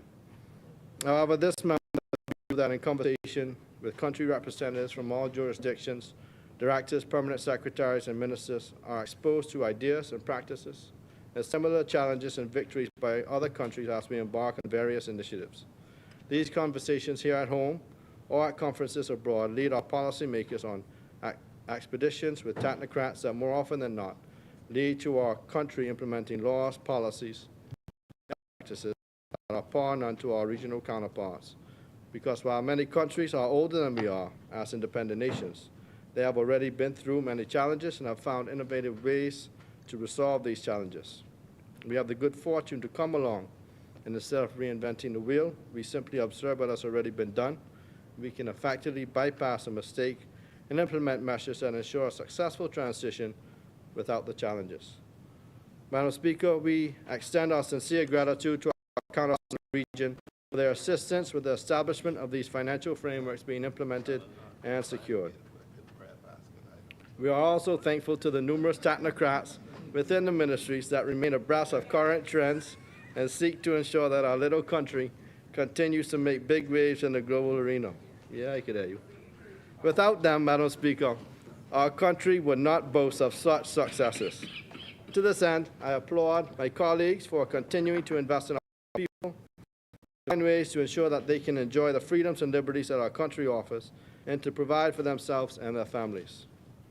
Madam Speaker, I continue to be proud of the accomplishments of this Davis-led administration steadily as we continue to work to have proactive measures to ensure that our nation remains committed to our global responsibilities and an attractive destination for capital and investment. To add on that, today in The Guardian, the headline reads, debt to GDP ratio drops to 80.1%.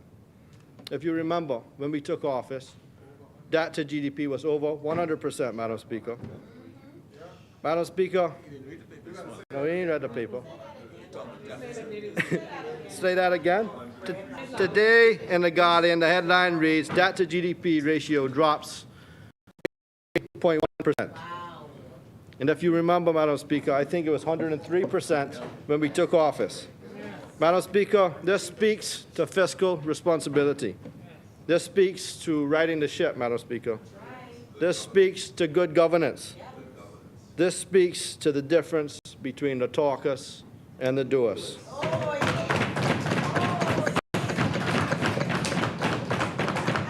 Madam Speaker, on behalf of the good people of Central and South Eleuthera, I support the compendium of bills put forth today. Thank you.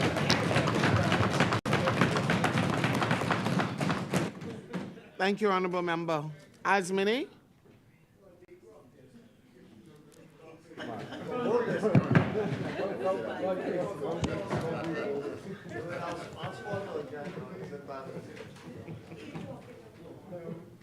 The chair recognizes the member for Freetown. Thank you, Madam Speaker. I rise in this honorable place through the grace of God and through the favor of the good people, the good people of Freetown who have sent me to this place to represent them.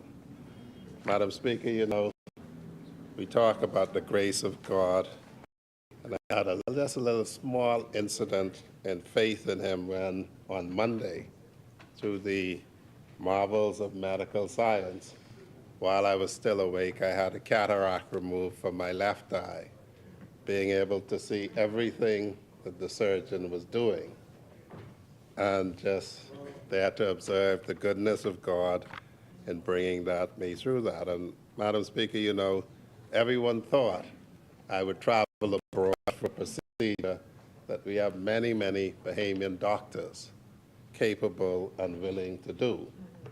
And I found one I knew, one I trusted, and I'm proud to say that in just about every field, you can find a trusted Bahamian professional to do what needs to be done.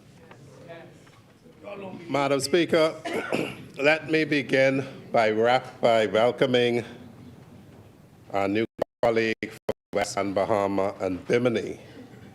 You know, listening to Marco City, you wouldn't believe he beat their man worse than his predecessor beat their woman in the general election. You would get the impression that they narrowed the lead. But that is not, yeah, no, they are females.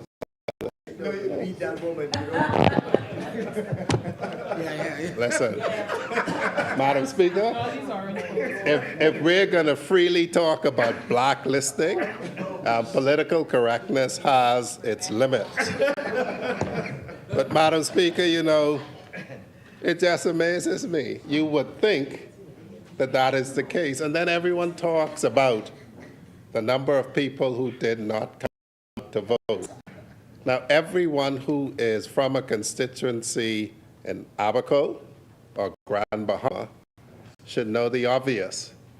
The issue is whether or not all of the people still on the register are still resident in the constituency.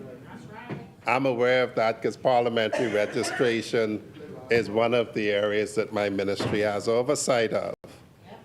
But you know, that makes it worse. If less people show up and you get a worse beating, then that don't make it any different. And Madam Speaker, Madam Speaker, I didn't intend to spend so much time on this by-election. But you know, and I understand my good cousin Marco, that when the police got to get called to your political headquarters, it's a problem. It's a big problem. And you know, I read with interest that report, but I understand. You know, it was very poignant, the devotion for this morning, talking about a house divided against itself. And indeed, I hope that Marco City found solace in that and will have his council members listen to it, and perhaps they will be inspired to unite either with him or against him. And if he has the courage, he will have a convention and see which one it is. But I doubt that he is as brave as our leader.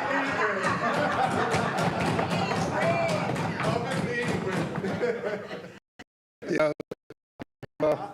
they had all this talk about Fox Hill and Fox Hill competition, and there was big talk about all this blow-up that was going to happen at our convention. Well, we had one. We had one. And now, like the young people say, if you're bad, you have one. Put up or shut up. So, Madam Speaker, you know, to hear that has made me amazed. And then to hear this talk about we need to spend this $100 million that we promised the people. Well, we promised to demolish West End Police Station and take steps to rebuild it. And I can say the only impediment that the Minister of Works advised me of was for the utilities to be disconnected. The AP in charge of the northern region tells me they are now disconnected. And so we pray that before the end of the year, people will see progress on that. You see, the bottom line to it, Madam Speaker, is that sort of statement doesn't seem to grasp what it means to have a vision for a constituency. And so you set out to people that this is what we will do. And you know, apart from the fact of not many people taking up on all of the opinions that they dress up as facts. In West End and Bimini, when I was on the hustings for you, West, Grand Bahama, and Bimini, and it was not far from the government complex. And people were saying, I say, well, you just can see how they care about you. At the complex, we start Holmes Rock School, they do nothing about it. We come back, we finish the complex. The only rooms not furnished are the conference rooms. And not only do they not say thank you for finishing it, they then say you haven't furnished the whole thing. And they complain about how long primary school the school is taking to be completed, but they don't go on and finish it. And the difference between us and them is they complain that we're taking credit for finishing things that they started, but that is because we understand government is continuous. And so there was no doubt in my mind when people could see the difference between who has a vision to do things and who does not, why the BS got worse in 2023. And I can tell the people in West End and Bimini, just so the other side would know, he already harassing me about the base promise for West End and for Bimini.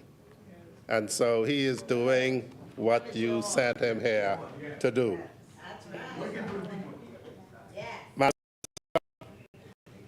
My MP, my former junior, and I must say, I never called him my junior before, right? But I have to call him my junior now.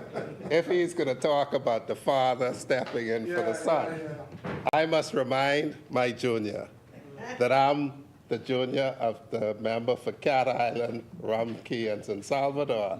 In fact, I'm his grandson in the law. And so when one talks about heritage, I just want that to be very clear. And I say that for this reason. St. Anne's does not understand why it is important to frame the life of a great man like Nelson Mandela on anniversary dates. Communications are a free-standing agenda. But what is very important is when he says, Carmichael told us about the hurricanes and wondering what that is about. Well, you know, Bob Marley has lyric in his song, Tomorrow People, that is also in the Bible. And it says, if you don't know your past, you won't know your future. And so that is why we make it very clear as to where we have come from, because we do not wish to repeat the mistakes of history. And one big mistake of history is this word, and I've said it before in this place, blacklisting. And does anybody ever wonder why everything pejorative is black? The Black Knight. You ever thought about Black Knight? You know, so at the end of the day, the only question is, why is that so? St. Anne says business in the black is good. The only time black is good is when it's opposing red. That's the only time. When it's opposing white, it's never good. It's only good when it's opposing red. Business in the red is fine. So, because that is the whole context of this. The member for Cat Island, Rum Key, and San Salvador set out quite clearly how we got to where we are and how we're moving from where we are. St. Anne's listed a number of countries who were on this gray list and who came off. The essence that he missed is that most of them who came off are not protectorate or colonies, had no substantial financial services industry. And so he failed to grasp the point that the Prime Minister made when he talks about unfair competition. We all know why the Russian Federation is on everybody's blacklist about everything. But if you fail to understand that this is a form of new colonialism, then you miss the reason that the Prime Minister wrote the letter that he wrote. And I would invite all of us, if we have not read it, to read it. Because we talk in this place about bipartisanship, which means you can only, and you must forgive me for this characterization, but a country can only have one leader at a time. We know the other side knows that because when they deposed Dr. Minnis, that was because they realized that the opposition could only have one leader at a time. And again, that being so, there's a cry for bipartisanship, but there is from St. Anne's and by implication some others, failure to understand that yes, while we comply, we have to be bold and we have to be brave. And so at the end of the day, bipartisanship is not a word, it's an action. And so we would ask persons of goodwill in this country who say that they wish to stand united, as the bishop indicated in the devotional, that there are some very simple steps you can take. Much of what happens is very public. There is no need for you to wait to be consulted by anybody. If I see your child running into the road, I am not going to say to you, your child is running into the road. I will stop the child. So if East Grand Bahama, you have riveting, substantive, continued views of what should be happening, then at the end of the day, you ought to advance them. And it's as simple as that. Yes, you may. The chair recognizes the honorable member from East Grand Bahama. When I made the comment about bipartisan, it was not made in to try and be political, one-up, in terms of politics. It was because I genuinely believe that sharing information in a confined situation with mature policy makers and those who were policy makers, that having that dialogue and sharing that information is extremely for us when it comes to bipartisanship. So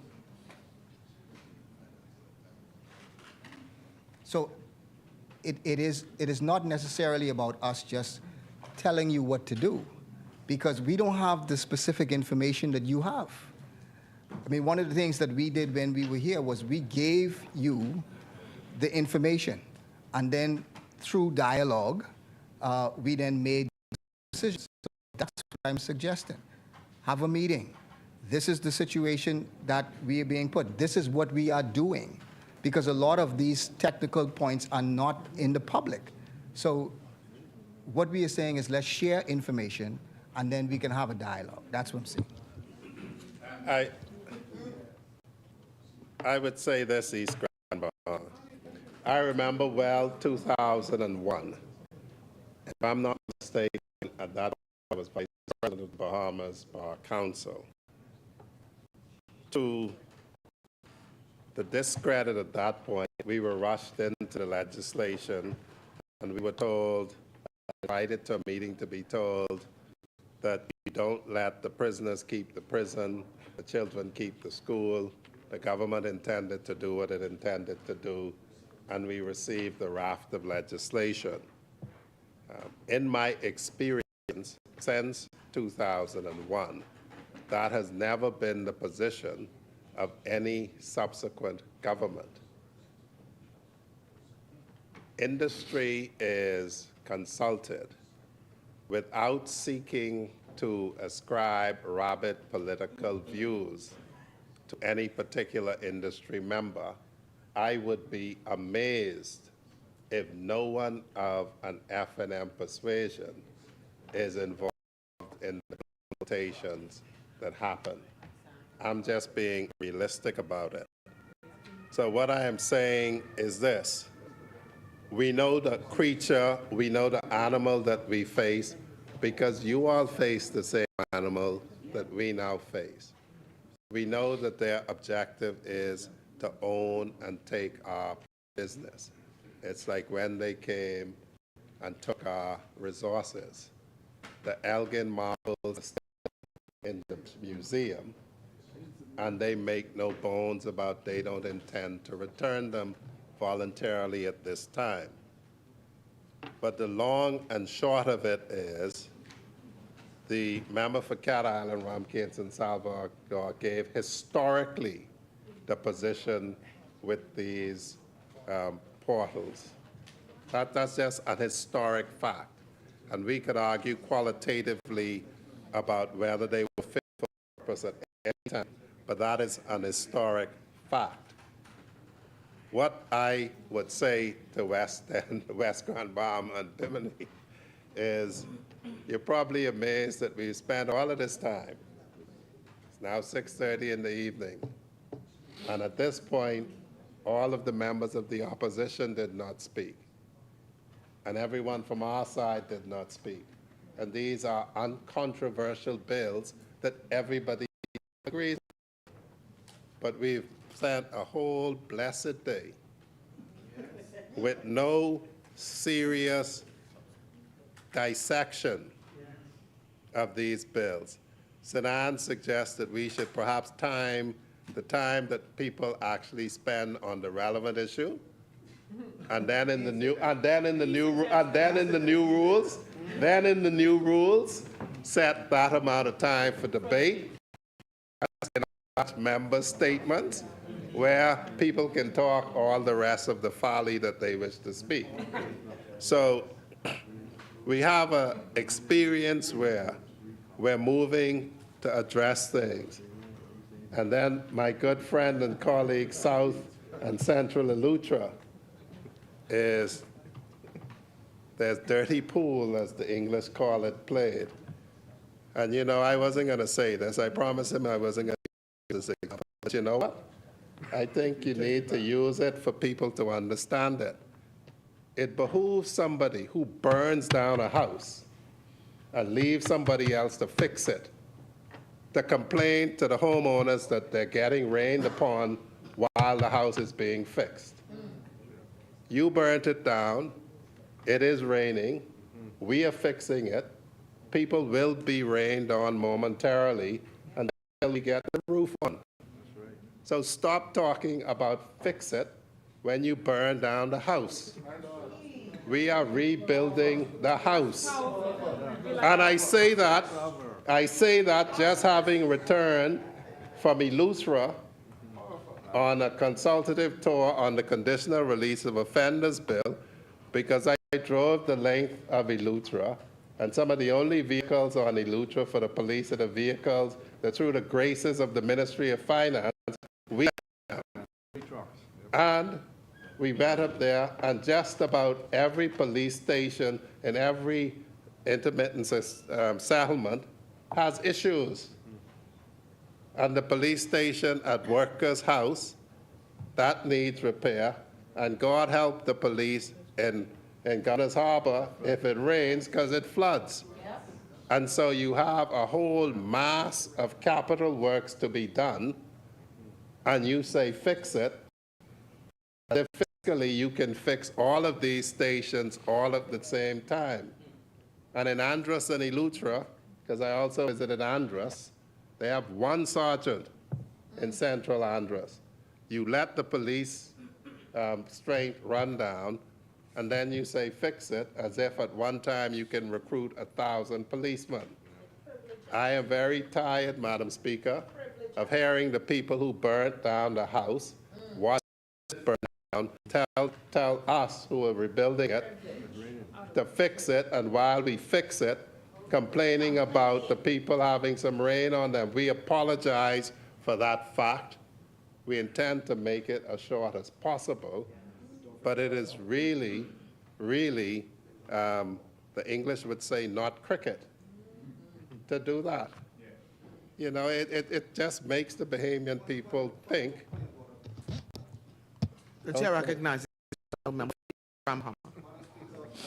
I do take offense to any characterization that anyone on this side burnt down any house. I understand the point that he is making, but it is a bad analogy. It is a very bad analogy, and unfortunately there may be some there who may think to believe that those of us on this side burnt down anything. So none of us on this side had any part in burning down anything. You know, East Grand Bahama, I wasn't talking about the dump, you know. I never mentioned the dump, you know. to be quite clear, I think the point is well made. Central and South Eleuthera talks about legacy issues. What the senior people would say, a legacy issue is if you don't water your field. And then you don't water your field. And then you don't water your field. And you complain about not having crops. I don't know if that's a better analogy, but I think the people certainly who I saw, the counselor I spoke to, in Eleuthera, at the very least, Central and South Eleuthera spoke about the legacy issue in Harbor Island and how it was being addressed, and still we have the issue. The point is well made. No one on this side is doing any excuses, as Marco City likes to say, about the conditions that we found things in. We're moving to fix it. Yes. There is a lot to be fixed. Yes. If we attempted to fix all of it at once, we would have talks about fiscal responsibility, spending too much money, driving up the debt. We've already heard somehow that we don't know the details of a government side, which was that's the silliest thing I've ever heard. How could you not know the terms of an agreement that you signed? Well, you know, Madam Speaker, the one thing I would say, and I said it to St. Anne's, now they know how we feel. Yes. Now they know how we feel when they run on with things tangentially. But we get so tired hearing this, and there is a view that if you let something be said enough without confronting it, and Fox Hill says this, somehow it gets some grain of truth. Yeah. Well, the islands I've been on, they know who let the police fleet on those islands run down. They know who let the manpower run down. They know who have sent the vehicles. They know who is recruiting every year. They know who has put out an RFP for microgrids on alternative energy. Don't go back to the fire thing now. Don't go back to the fire starting things in Bahamas. So in this place, at this same day, Elizabeth spoke about microgrid to solve power problems, and still they talk about it. Still they talk about it. And so, Madam Speaker, if we really want to be bipartisan, there are things we can argue about, I'm sure. There are things upon which we will have political difference of opinion. But we should not be debating long into the night bills that nobody disagrees about in any serious concept. There may be bills of substance that they have political disagreements on. But I've been now, and I've not found one of those, but yet we spend all day. And I must make this joke on you, St. Barnabas. If there was a way that you could bring bread basket items into this, I know you would have made a contribution. Madam Speaker, again, I'm grateful to the people of Freetown for sending me here. I thank the persons from West End, Grand Bahama, and Bimini for sending us an able replacement for our fallen colleague. And to the question of spending too much attention on Freeport, the late Obadiah Wilshcombe always reminded me that West End is the capital of Grand Bahama. Freetown supports the bill. Thank you, Honourable Member. The Chair recognizes the Honourable Member for St. Barnabas. Madam Speaker, thank you very much. Just to be clear, and I didn't want to interrupt the member for Freetown, right? The point the opposition has consistently made is that it was the government in their blueprint for change that made all sorts of promises to the Bahamian people. They talked about the urgency on many different issues that they say they would get to fixing immediately. Now the government wants to talk about affairs, but many of the promises that they've made and the what they said to the Bahamian people and the expectancy that they raised, they've not fulfilled those things. So we say to them, they are the government to continue to fix these issues and stop making excuses, Madam Speaker. That's all we say. I recognize the honourable member for Freetown. Madam Speaker, what we're doing today is fulfilling promises in the Blueprint for Change. An actual document that showed all of the promises fulfilled. Again, the Bahamian people are not so foolish as to believe that you can do everything all at once. And the member for Fox Hill is reminding them as we set out our vision that if they want to be certain that we complete it, they got to make sure you all don't get in next time. Thank you, honourable member. It has been moved and seconded that the following bill be read a second time and committed. A bill for an act to provide for the continuation of the Financial Intelligence Unit and to repeal and replace the Financial Intelligence Unit Act. As many are in favor will remain seated. Those opposed will stand. The motion is carried. That the bill be read a second time and committed. A bill for an act to provide for the continuation of the Financial Intelligence Unit and to repeal and replace the Financial Intelligence Unit Act. Thank you. For the second reading? Yes, Madam Speaker, I move for the second reading of the International Business Companies Amendment Number 2 Bill 2023. Thank you, honourable member. Is there a seconder? Thank you, honourable members. It has been moved and seconded that the following bill be read a second time and committed.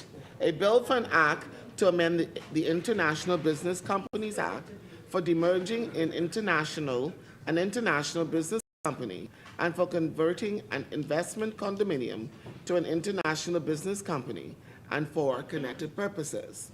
As many are in favor will remain seated. Those opposed will stand. The motion is carried. Order that the bill be read a second time and committed. A bill for an act to amend the International Business Companies Act for demerging an international business company and for converting an investment condominium to an international business company and for connected purposes. Thank you. For the second reading? Yes, Madam Speaker, I move for the second reading and committal of the Investment Condominium Amendment Bill 2023. Thank you, honourable members. It has been moved and seconded that the following will be read a second time and bill for an act to amend the Investment Condominium Act, permitting an investment condominium to convert to an international business company or an exempted limited partnership and for connected purposes. As many are in favor will remain seated. Those opposed will stand. The motion is carried. Order that the bill be read for a second time and committed. A bill for an act to amend the Investment Condominium Act, permitting an investment condominium to an international business company or an exempted limited partnership and for connected purposes. Thank you. For the second readings? Yes, Madam Speaker, I would move for the second reading and committal of the Commercial Entities Substance Requirements Amendment Bill 2023. Thank you, honourable members. It has been moved and seconded that the following will be read for a second time and committed. A bill for an act to amend the Commercial Entities Substance Requirements Act. As many are in favor will remain seated. Those opposed will stand. The motion is carried. Order that the bill be read for a second time and committed. A bill for an act to amend the Commercial Entities Substance Requirements Act. Thank you. For the second readings? Yes, Madam Speaker, I move for the second reading and committal of the Register of Beneficial Ownership Amendment Bill 2023. Thank you, honorable members. It has been moved and seconded that the following bill be read a second time and committed. A bill for an act to amend the Register of Beneficial Ownerships Act. As many are in favor will remain seated. Those opposed will stand. The motion is carried. Order that the bill be read for a second time and committed. A bill for an act to amend the Register of Beneficial Ownership Act. Thank you.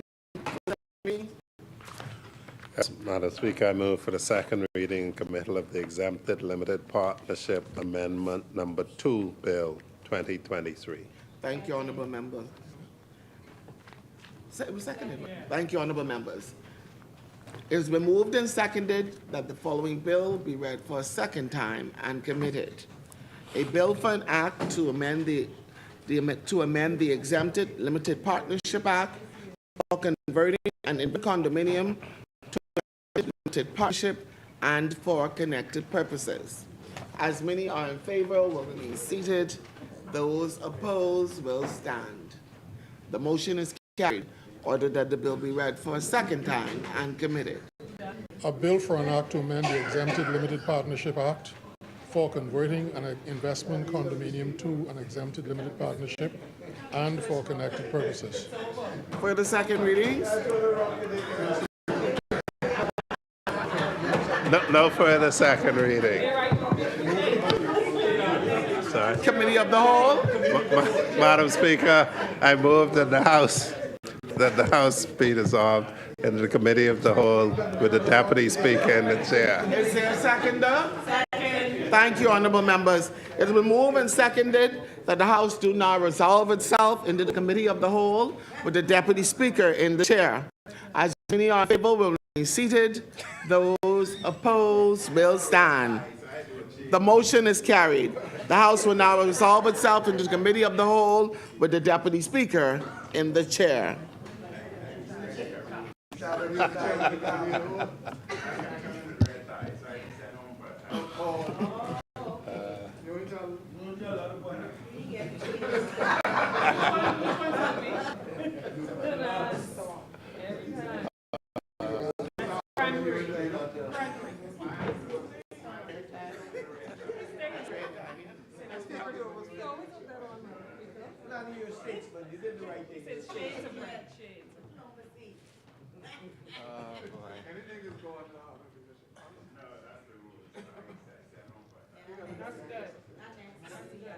Committee of the Whole. I'm sure you said by foot, eh? I was joking with you. The fight. It's just take his time. That's what I did.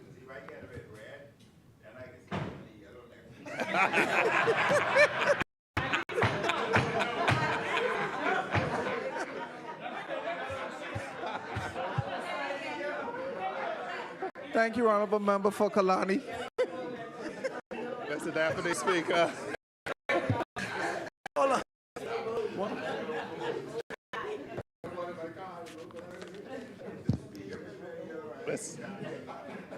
Mr. Deputy Speaker, the Financial Intelligence Unit Bill 2023.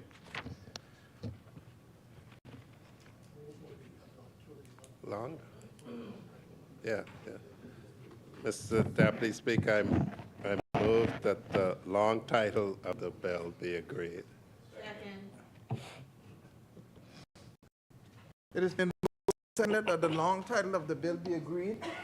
As many as are in favor will remain seated. Those opposed will stand. The motion is carried. The long title of the bill is agreed. Mr. Deputy Speaker, I move that the short title of the bill and commencement section 1 be agreed. Second. It has been moved and seconded that the short title of the bill be agreed. As many as are in favor will remain seated. Those opposed will stand. The motion is carried. The title of the bill is agreed. Mr. Deputy Speaker, I move that sections 1 to 28 of the bill be agreed. Second.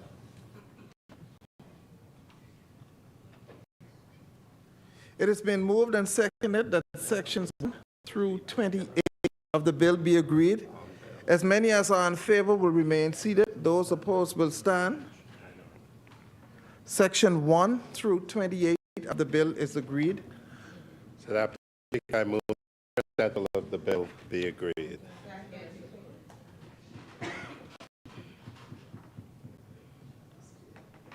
It has been moved and seconded that the first schedule of the bill be agreed. As many as are in favor will remain seated. Those opposed will stand. The motion is carried. Schedule 1 of the bill is agreed. Mr. Deputy Speaker, I move that the second schedule of the bill be agreed.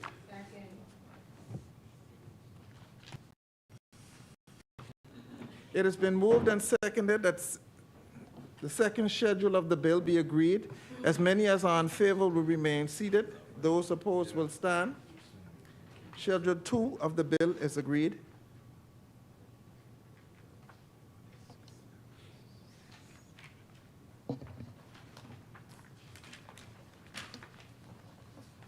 Mr. Deputy Speaker, I move that the bill in its entirety be agreed.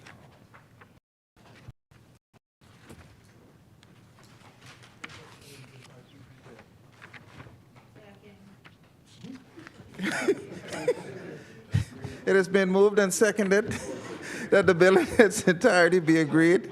As many as are in favor will remain seated. Those opposed will stand. Thank you, Elizabeth.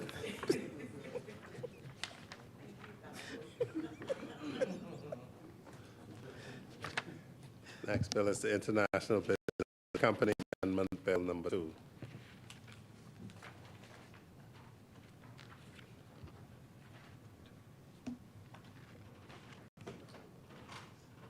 Mr. Deputy Speaker, I move that the long title of the bill be agreed. It has been moved and seconded that the long title of the bill be agreed. As many as are in favor will remain seated. Those opposed will stand. The motion is carried. The long title of the bill is agreed. Mr. Deputy Speaker, the Section 1, the short title of the bill be agreed. It has been moved and seconded that the short title of the bill be agreed. As many as are in favor will remain seated. Those opposed will stand. The motion is carried. The short title of the bill is agreed. Deputy Speaker, I move that Sections 2 through 7 of the bill be agreed. It has been moved and seconded that sections 2 through 7 of the bill be agreed. As many as are in favor will remain seated. Those opposed will stand. Sections 2 through 7 of the bill is agreed. Mr. Deputy Speaker, I move that the bill in its entirety be agreed.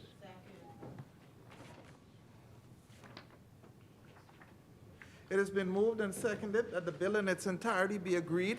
As many as are in favor will remain seated. Those opposed will stand. The motion is carried. The bill in its entirety is agreed. Mr. Deputy Speaker, the next bill is the Investment Condominium Amendment Bill. And I move that the long title of the bill be agreed.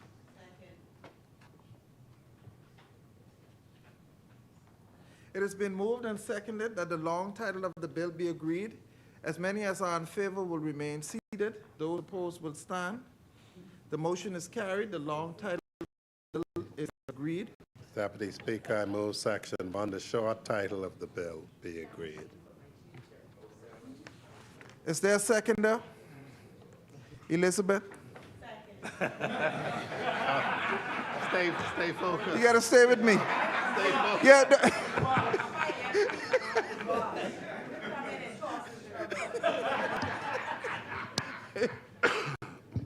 It has been moved and seconded that the short title of the bill be agreed.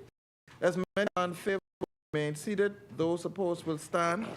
The motion is carried. The short title of the bill is agreed. Mr. Deputy Speaker, I move that Section 2, the remaining Section 2, be agreed. It has been moved and seconded that Section 2 of the bill be agreed. As many as are in favor will remain seated. Those opposed will stand. The motion is carried. Section 2 of the bill be agreed. Mr. Deputy Speaker, I move that the bill in its entirety be agreed.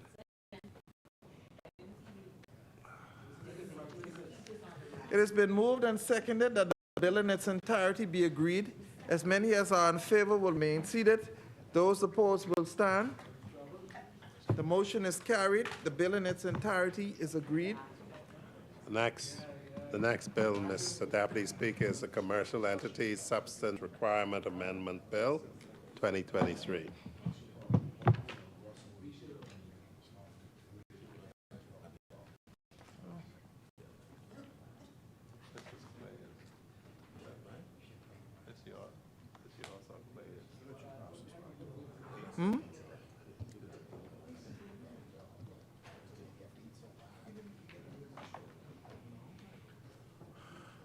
The long title. Yeah. No. Yeah, You there? I didn't hear. the long title. The long title, yeah. Oh, Yeah. Yeah. I thought No, I- we never started. We only went the commercial entitled substance no, requirements. that's the one we're on Yeah, now. that's the, yeah. We haven't done anything yet. Yeah, no. Okay. Mr. Deputy Speaker, I move that the long title of this bill be agreed. It has been moved and seconded that the long title of the bill be agreed. As many as are in favor will remain seated. Those opposed will stand. The motion is carried. The long title of the bill is agreed. Members, order, members. Mr. Deputy Speaker, I move that Section 1, the short title of the bill, be agreed. It has been moved and seconded that the short title of the bill be agreed.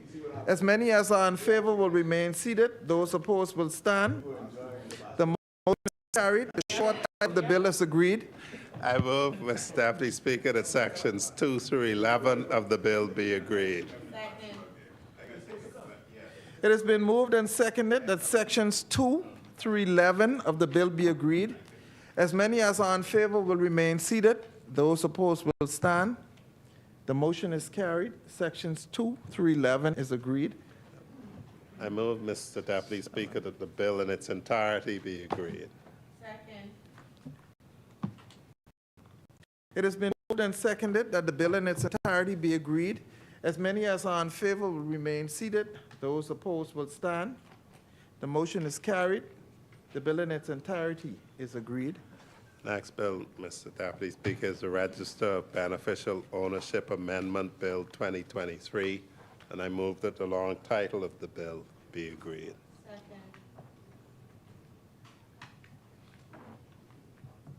It has been moved and seconded that the long title of the bill be agreed. As many as are in favor will remain seated. Those opposed will stand. The motion is carried. The long title of the bill is agreed. I move, Mr. Deputy Speaker, for Section 1, the short title of the bill to be agreed. It has been moved and seconded the short title of the bill be agreed. As many as are in favor will remain seated. Those opposed will stand. The motion is carried. The short title of the bill is agreed. I move that the remaining Section 2 of the bill be agreed. It has been moved and seconded that Section 2 of the bill be agreed. As many as are in favor will remain seated. Those opposed will stand. The motion is carried. Section 2 of the bill is agreed. I now move, Mr. Deputy Speaker, the bill in its entirety. It has been moved and seconded that the bill in its entirety be agreed. As many as are in favor will remain seated. Those opposed will stand. The motion is carried. The bill in its entirety is agreed. Final bill, Mr. Deputy Speaker, is the Exempted Limited Partnership Amendment Number 2 Bill 2023. Is there a second now? Oh. Long time. Oh, sorry. I moved that the long. Elizabeth, you want it? I moved that the long title of the bill be agreed. Stay I'm focused. just so fascinated by this relationship. I better stay focused. It has been moved and seconded that the long title of the bill be agreed. As many as are in favor will remain seated. Those opposed will stand. The motion carried. The long title of the bill is agreed. I now move, Mr. Deputy Speaker, that the title section 1 of the bill be agreed. It has been moved and seconded that the short title of the bill be agreed. As many as are in favor will remain seated. Those opposed will stand. The short title of the bill is agreed. I now move, Mr. Deputy Speaker, that the remaining section 2 of the bill be agreed.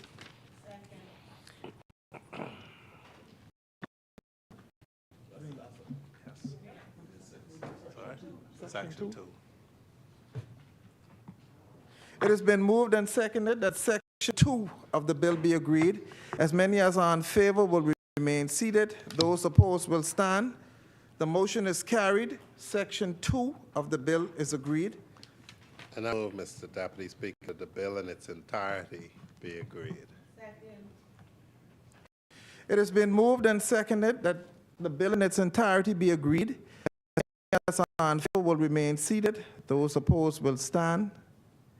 The bill in its entirety is agreed. No second reading on committals, Mr. Deputy Speaker.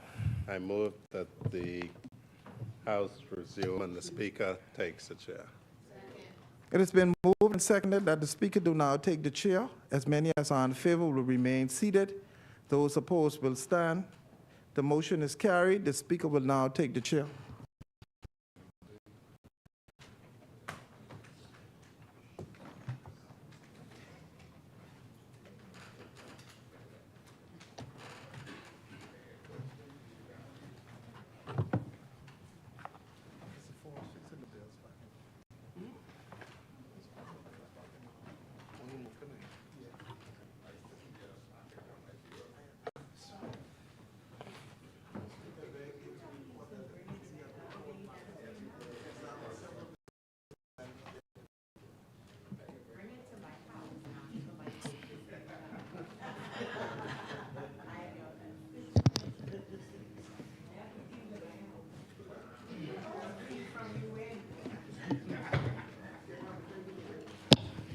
Honorable members, the Deputy Speaker and Chairman of the Committee of the Whole has reported that the committee has examined the bills presented today, having made no amendments thereto.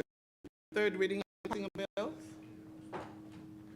Madam Speaker, I move for the third reading and passing of the Financial Intelligence Unit Bill 2023.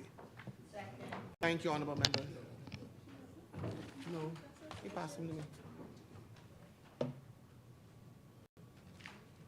This is it? Okay. Thank you. It has been moved and seconded that the bill be read a third time and passed. A bill for an act to provide for the continuation of the Financial Intelligence Unit and to repeal and replace the Financial Intelligence Unit Act. As many are in favor will remain seated. Those opposed will stand. Ordered that the bill be read for a third time and passed. A bill for an act to provide for the continuation of the Financial Intelligence Unit and to repeal and replace the Financial Intelligence Act.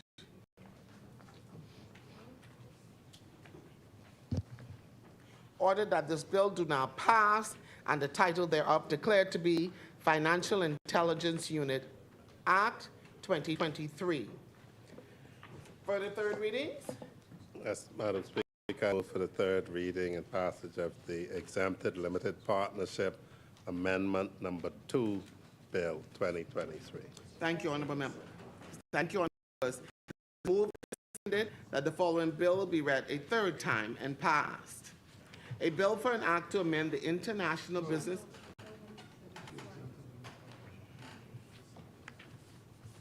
It's been moved and seconded that the following bill be read for a third time and pass. A bill for an act to amend the Exempted Limited Partnership Act for converting an investment condominium to an exempted limited partnership and for connected purposes.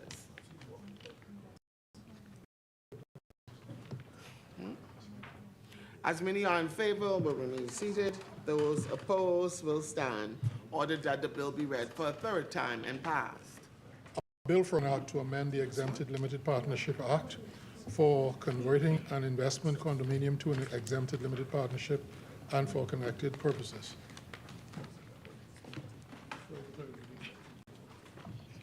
No. Mr. Fox, may I have the bill back? Ordered that the bill do now pass and the title thereof declared to be Exempted Limited Amendment Number 2, Act 2023. For the third readings? Yes, Madam Speaker, I move that the third reading and passage of the International Business Companies Amendments Number 2 Bill 2023. Thank you, honorable members. It has been moved and seconded that the following will be read for a third time and passed. An act to amend the International Business Companies Act for demerging an international business company and for converting an investment condominium to an international business company and for connected purposes. As many are in favor will remain seated. Those opposed will stand. Ordered that the bill be read for a third time and passed. A bill for an act to amend the International Business Companies Act for demerging an international business company and for converting an investment condominium to an international business company for connected purposes. Ordered that this bill do now pass and the title thereof declared to be International Business Company Amendment Number 2 Act 2023. For the third readings? I move for the third reading and passage of the Investment Condominium Amendment Bill 2023. Thank you, honorable members. It has been moved and seconded that the following bill be read for a third time and passed. An act to amend the Investment Condominium Act permitting an investment condominium to convert to an international business company or an exempted limited partnership and for connected purposes. As many are in favor will remain seated. Those opposed will stand. Ordered that the bill be read for a third time and passed. A bill for an act to amend the Investment Condominium Act permitting an investment condominium to convert to an international business company or exempted limited partnership and for connected purposes. Ordered that the bill do not pass and the title thereof declared to be Investment Condominium Amendment Act 2023. For the third readings? I move for the third reading and passage of the Commercial Entities Substance Requirement Amendment Bill 2023. Thank you, honorable members. It is moved and seconded that the bill be read for a third time and passed. A bill for an act to amend the Commercial Entities Substance Requirements Act. As many are in favor will remain seated. Those opposed will stand. Ordered that will be read for a third time and passed. A bill for an act to amend the Commercial Entities Substance Requirement Act. Order that the bill do not pass and the title thereof declared to be Commercial Entities Substance Requirement Amendment Act 2023. For the third readings? Madam Speaker, I move that the House do sit beyond 7 p.m. Thank you, honorable members. It has been moved and seconded that the business of the House proceed beyond the 7 p.m. hour. As many are in favor will remain seated. Those opposed will stand. The motion is carried. The business of this House will proceed beyond the 7 p.m. hour. I move now, Madam Speaker, for the reading and passage of the Register of Beneficial Ownership Amendment Bill 2023. Thank you. Thank you, honorable members. It has been moved and seconded that following bill be read for third time and pass. A bill for an act to amend the Register of Beneficial Ownership Act. As many are in favor will remain seated. Those opposed will stand. Ordered that the bill be read for a third time and passed. A bill for an act to amend the Register of Beneficial Ownership Act.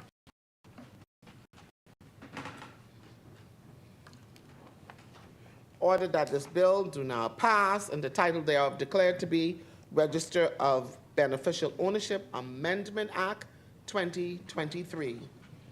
For the third readings? No further third reading, Madam Speaker. Thank you, Honorable Member. Ordered that the bills passed in this Honorable House today, that the clerk will pass them to the House, to the Honorable Senate, for the Honorable Senate and their concurrence. Now, we will now revert to the order of business.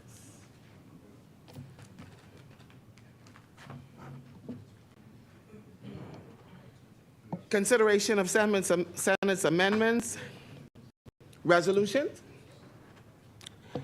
member statements.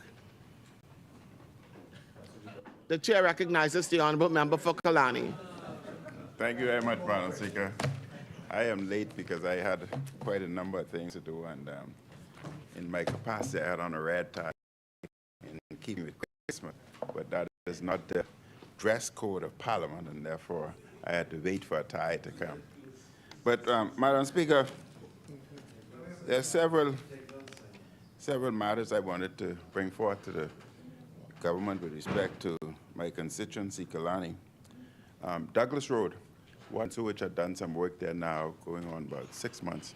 I know there were challenges with asphalt within the country. I think there are asphalt here now. It would be greatly appreciated if all traffic heading into Gambia could be patched as quickly as possible, and hopefully before the Christmas. We're still plagued with the wetlands being filled in, and as the Prime Minister has presented himself as the Czar of climate change, he would be very much aware that the wetlands are to assist with the runoff from rain and avoid or minimize flooding. With all of the wetlands being filled in, especially those in Kiskadee, it's only a matter of time, but that before the adjoining properties which were dry during wet season now become flood zones, and that will cause a problem to both yourself and me, in that they would be asking for drains, and in a situation like that, that's like trying to drain the ocean. It's just impossible. So, but we can avoid it if we stop the filling in of the wetlands. And Madam Speaker, while I'm on my feet, I just want to thank the member from Mount Moriah, who has been responding to Kalani once we faced with problems with voyages, debris, etc. He's been responding quite quickly and adequately, and I think I just want to thank. I want to thank the member for Mount Moriah. I know you've been trying to stop him, but thank you.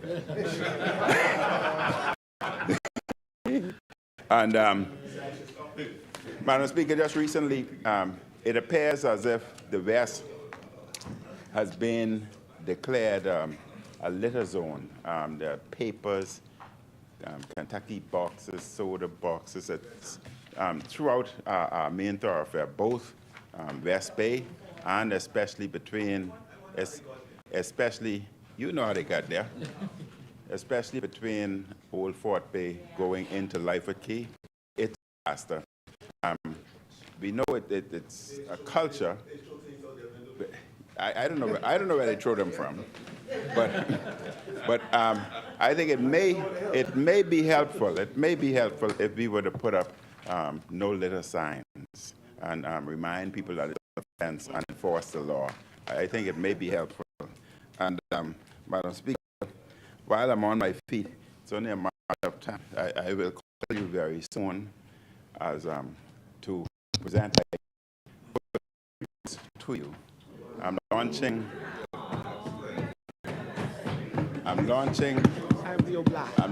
my first book tomorrow.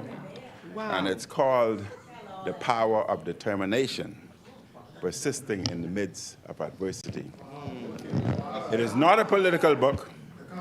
The only time it's not a political book. That's the first book. It's about life, challenges, etc. And many people would not know that I would have faced especially 3 serious challenges in my childhood. 1, death as a baby. 2, there was a question as to whether I'd be able to walk, as I was a late walker. And 3, there was a question as to speech, because I had speech impediment. I could not speak properly. And I've overcome all of that.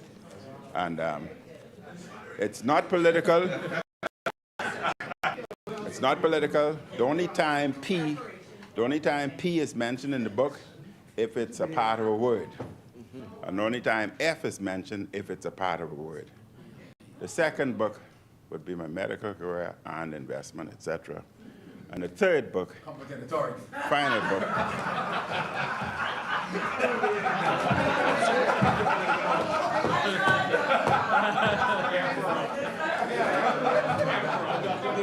and the final book would be my political journey. But tomorrow, it's the power of determination, persisting in the midst of adversity. Thank you, Madam Speaker. Thank you, Honourable Member. The chair recognizes the Honourable Member. Good night.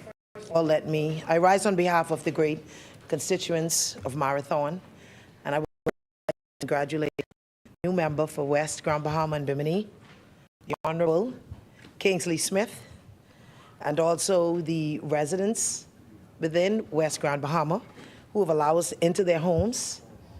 We had some good talks with them. It was a good campaign. It was a good, clean campaign, and we won. And I wish you all the best. Yes, Madam Speaker, first of all, I would like to extend my condolences to the family for their loss of Denise Cash, Park, just a few days ago, and also to the family of Deborah Porter. She's one of the persons who would have accompanied me to the convention. She died in her sleep. And condolences to her family from Raymond Road. And also this Saturday, I'll be attending the funeral of Mr. Alexander Hall. He is known as the General in Regency Park, and he'll be burying at the Zion Shirley Street. And so I'm sure that the whole Regency Park crew would be there to commemorate the life of Mr. Hall. He played a very pivotal role in that province. And of course, Madam Speaker, we had about 4 deaths in Regency Park, one after the other. And so I would also want to encourage, as we went in there, we encourage the residents to be strong, because it's a very close-knit community, and everybody seemed extremely sad. And certainly, I would want the residents allotment to know that the lot that they complained of most, which of course is near the former Frankie Campbell, it's near his residence. The lots in that area was cleared. And so not only is the lots being cleared just for the sake of cleanliness, but for the sake of safety. And of course, not only during the Christmas season, but in all seasons, residents want to feel safe to go into their homes, come to the neighborhoods, and not feel or have the fear of crime or the incidents of crime occurring in their neighborhoods. Also, the residents through Turncrest Alley would be seeing their lot being cleared down. That was there for some time.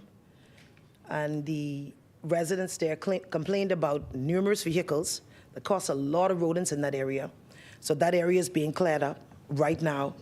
They're very happy. And of course, there were a number of lights that was repaired. I'm very grateful for BPL. They're doing a great job. And of course, I would like to commend the Honorable Jobette Kobe and her team. They were very responsive. And most of the persons complained that, yes, they could not get lights in these areas. And the very most important, you have to put in your complaint. Yes.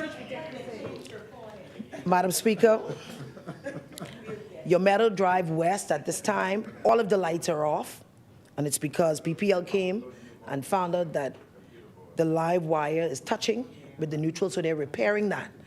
And so that entire area is down, and so the neighborhood should know between now and Monday that should be completed. In Spencer Court, the light was out for some 4 years.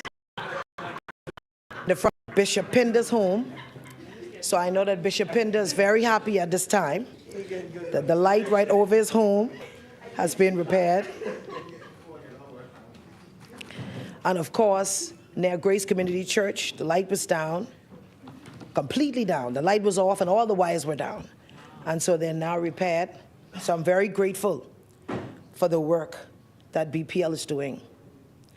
And of course, Madam Speaker, I want the members, the residents of Ideal Estate, and that would be the corner opposite, that's on Surge Road next to Strawn Auto.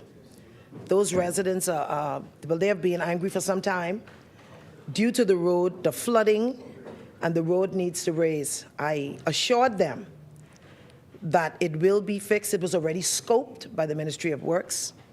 So our good member who's not here, he had persons to come out, it's scoped, and so it will be fixed. Residents are not able to go in and come out. That's how bad it rains in Ideal Estate. And also I'd want the residents to know in Marathon that we have started door-to-door distribution. Thus far, we've went in many areas. We have done 250 homes so far, 2 days. And so residents who would find that there is a door stopper on your door, that means that you can come to the constituency office to redeem your Christmas surprise. And I'll leave it at that. And certainly on Saturday, the Marathon kids are going to enjoy the carnival. On the listing now is 150. And so residents who, you can go at the constituency office and fill out the form. You still have time for your kids to be a part of this event. And Madam Speaker, that is it for mine. Good night to all. And of course, I think that we have another sitting, so I won't say Merry Christmas as yet.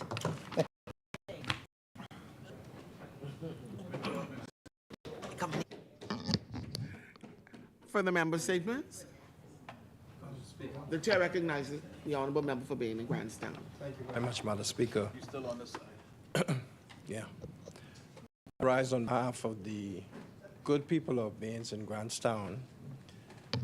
I wouldn't be in the chambers for another few days, so I wanted to just, by way of communications today, to bring some information to the constituents of Baines. You can't hear me?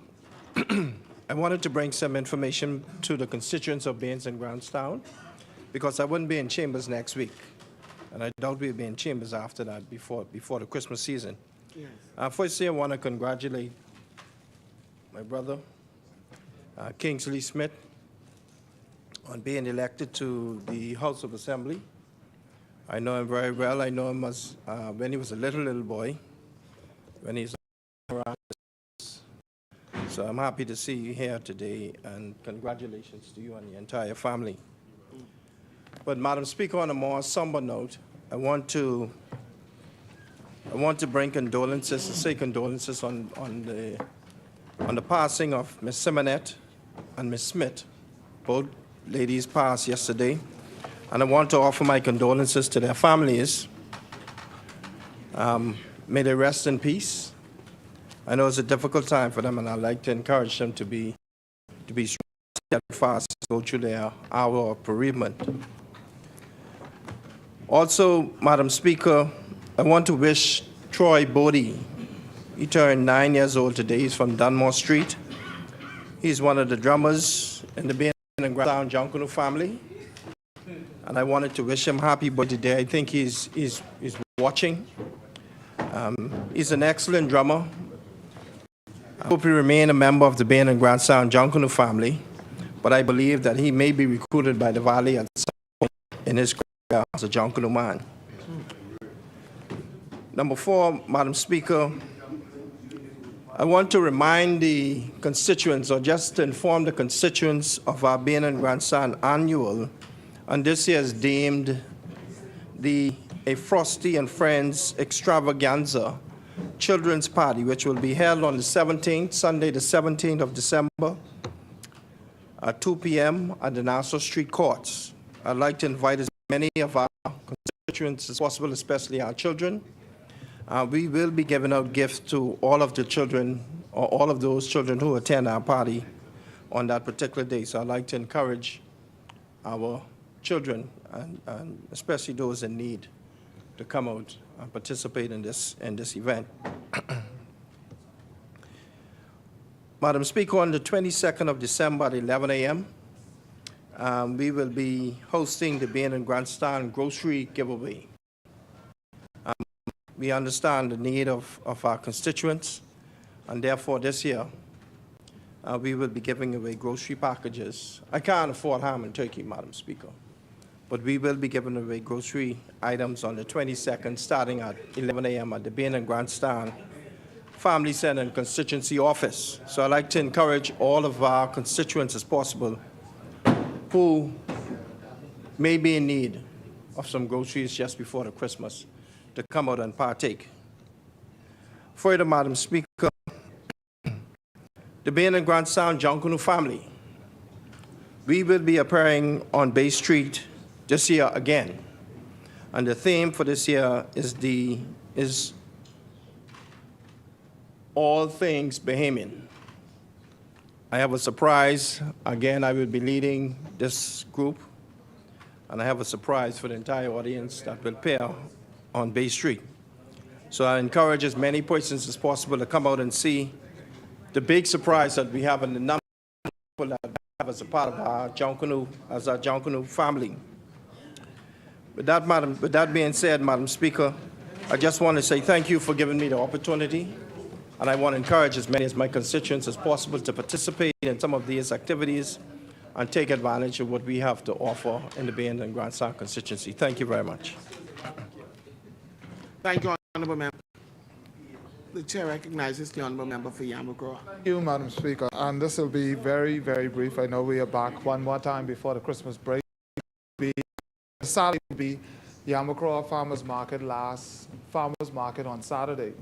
I want to say thank you to my colleagues who would have visited the Farmers Market since its inception, and who would have sponsored the local vendors and Bahamian-made and grown products. Also, some of the craft items and various things that are sold there. Vendors look forward to it every other Saturday because they always make a profit. So this is the last one. It will have a Christmas theme. So I encourage you to come to the Farmers Market on Saturday between the hours of 8 and 4. Bring your kids. We will have something special for all visitors. And we have VIP cards for all members of Parliament who come out and support the vendors. We'll put your picture up on the wall. Thank you, Madam Speaker. Thank you, Honorable Member. Members, if you have not done your Christmas message as yet, you can get done quickly at ZNS to make sure that those messages are packaged quickly for. And last but not least, we've been invited collectively by Mr. Warren Davis, who's the chairman of the newly formed Foxhill Festival Committee Group Committee, and he wants us to be a part of a giveaway at the Foxhill Community Center on Friday, the 15th of December, 2023. If you're available, I think it's at 1 p.m. and we would really like for us, all of the parliamentarians, along with myself, to come down and support. So I'm just asking, I know a lot of us will be free time that last time, so let's go to the Foxhill Community Center and support the giveaways down there. I'd love to see all of the members down there because I am going to take time out of my schedule to go and support as well. I'd like to see members down there. I know the Senate is coming. Don't make me embarrassed. I want to see my members there. It's the fifth Friday, the 15th of December. So I'll remind you again next week so you can put it on your schedule, but let's go down and let's support. Let's move on back on to the order of business because I know we're ready to go home. Appointment of select committees. Instructions to select committee. Discharge of select committees. Notices for future meetings. Oh my gosh. The chair recognizes the honorable member for Kalani.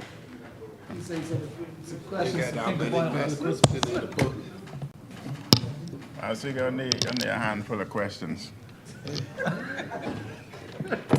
Before I start my question, allow me to congratulate and welcome the new member for West, Grand Bahama, and Bimini to these members. I was not here earlier to congratulate you. I only have one word of advice to you. It's a challenging job. While campaigning, you were answering your phone. Don't change your number. Continue to answer your phone. Always remember, if you don't answer your phone, when the time comes, they won't answer theirs. That's the only advice I'd give you. Madam Speaker, the first question. In only 2 years, the Right Honorable Prime Minister has rightly earned a reputation of being the most traveled Prime Minister in the history of the Bahamas. According to media reports, in his 2 years in office, he has traveled to Angola, Argentina, Barbados, Bermuda, Canada, Chicago, Cuba, Dubai, Egypt, Jamaica, Los Angeles, London, Miami, New York, Jamaica, Rome, Rwanda, Scotland, Trinidad, Turks and Caicos, Washington, Saudi Arabia, and UAE. In this regard, would the Right Honorable Prime Minister please inform the Bahamian people, 1, is there any country or city on that list that he did not travel to since he became Prime Minister? 2, is there any country or city that he traveled to since he became PM that is not on that list, or he would like for me to give him credit for? 3, are there any 2 ministers in his cabinet whose combined travel during the past 2 years, when added together, either equal or exceed his travel during his tenure as Prime Minister? 4, how many people accompanied him on each of the trips? And 5, what was the cost to the people who accompanied him on each trip, inclusive of airfare, ground transportation, meals, per diem, and accommodation? And next question, Madam Speaker. The Free National Movement provided the incentive and opportunity for young Bahamians to secure a free education at the University of the Bahamas. Accordingly, I am obliged to ask the Right Honorable Prime Minister to apologize to our diligent and dedicated young students for his short-sighted imposition of value-added tax on the University of the Bahamas without increasing the university's budget by 1 cent, thereby negatively impacting the opportunity for thousands of Bahamians to obtain tertiary degree education. Next question, Madam Speaker.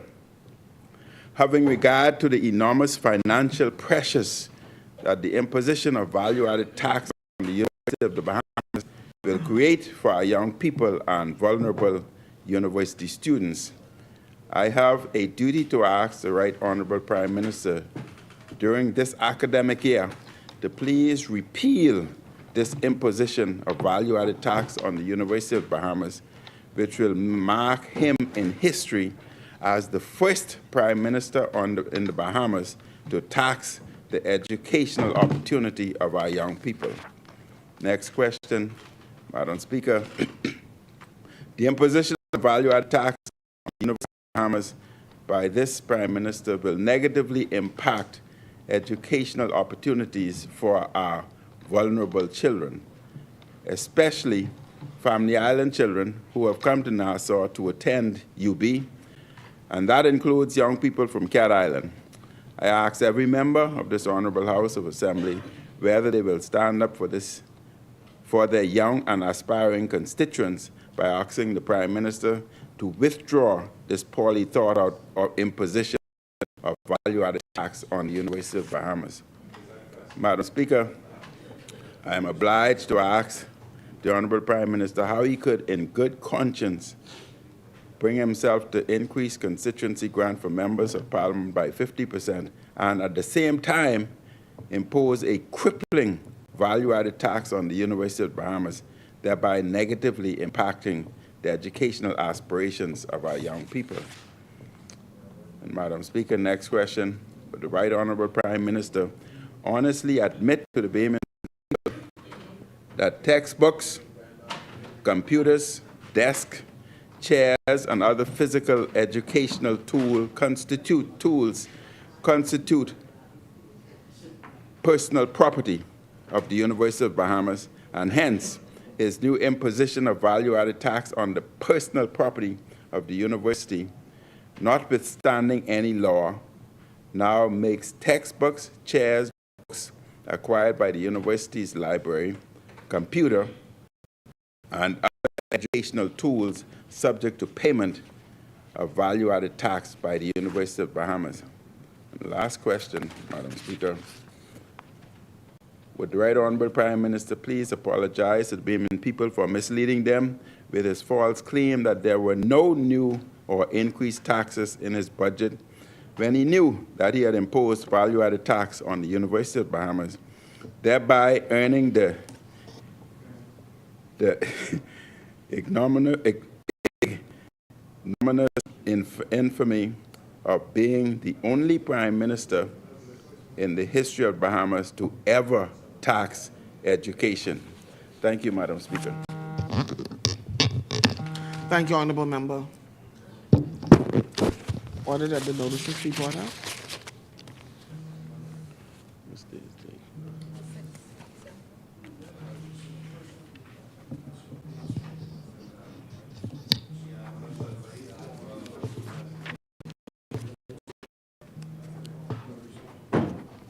Now, on a better note, when I can get my jungle new ticket.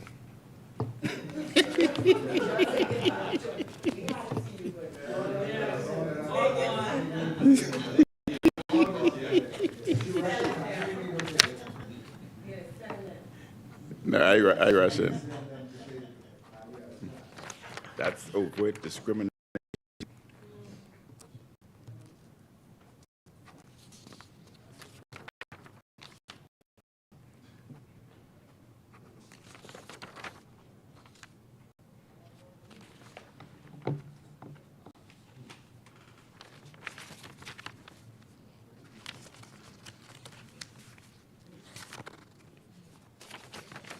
No, this is the first one right here.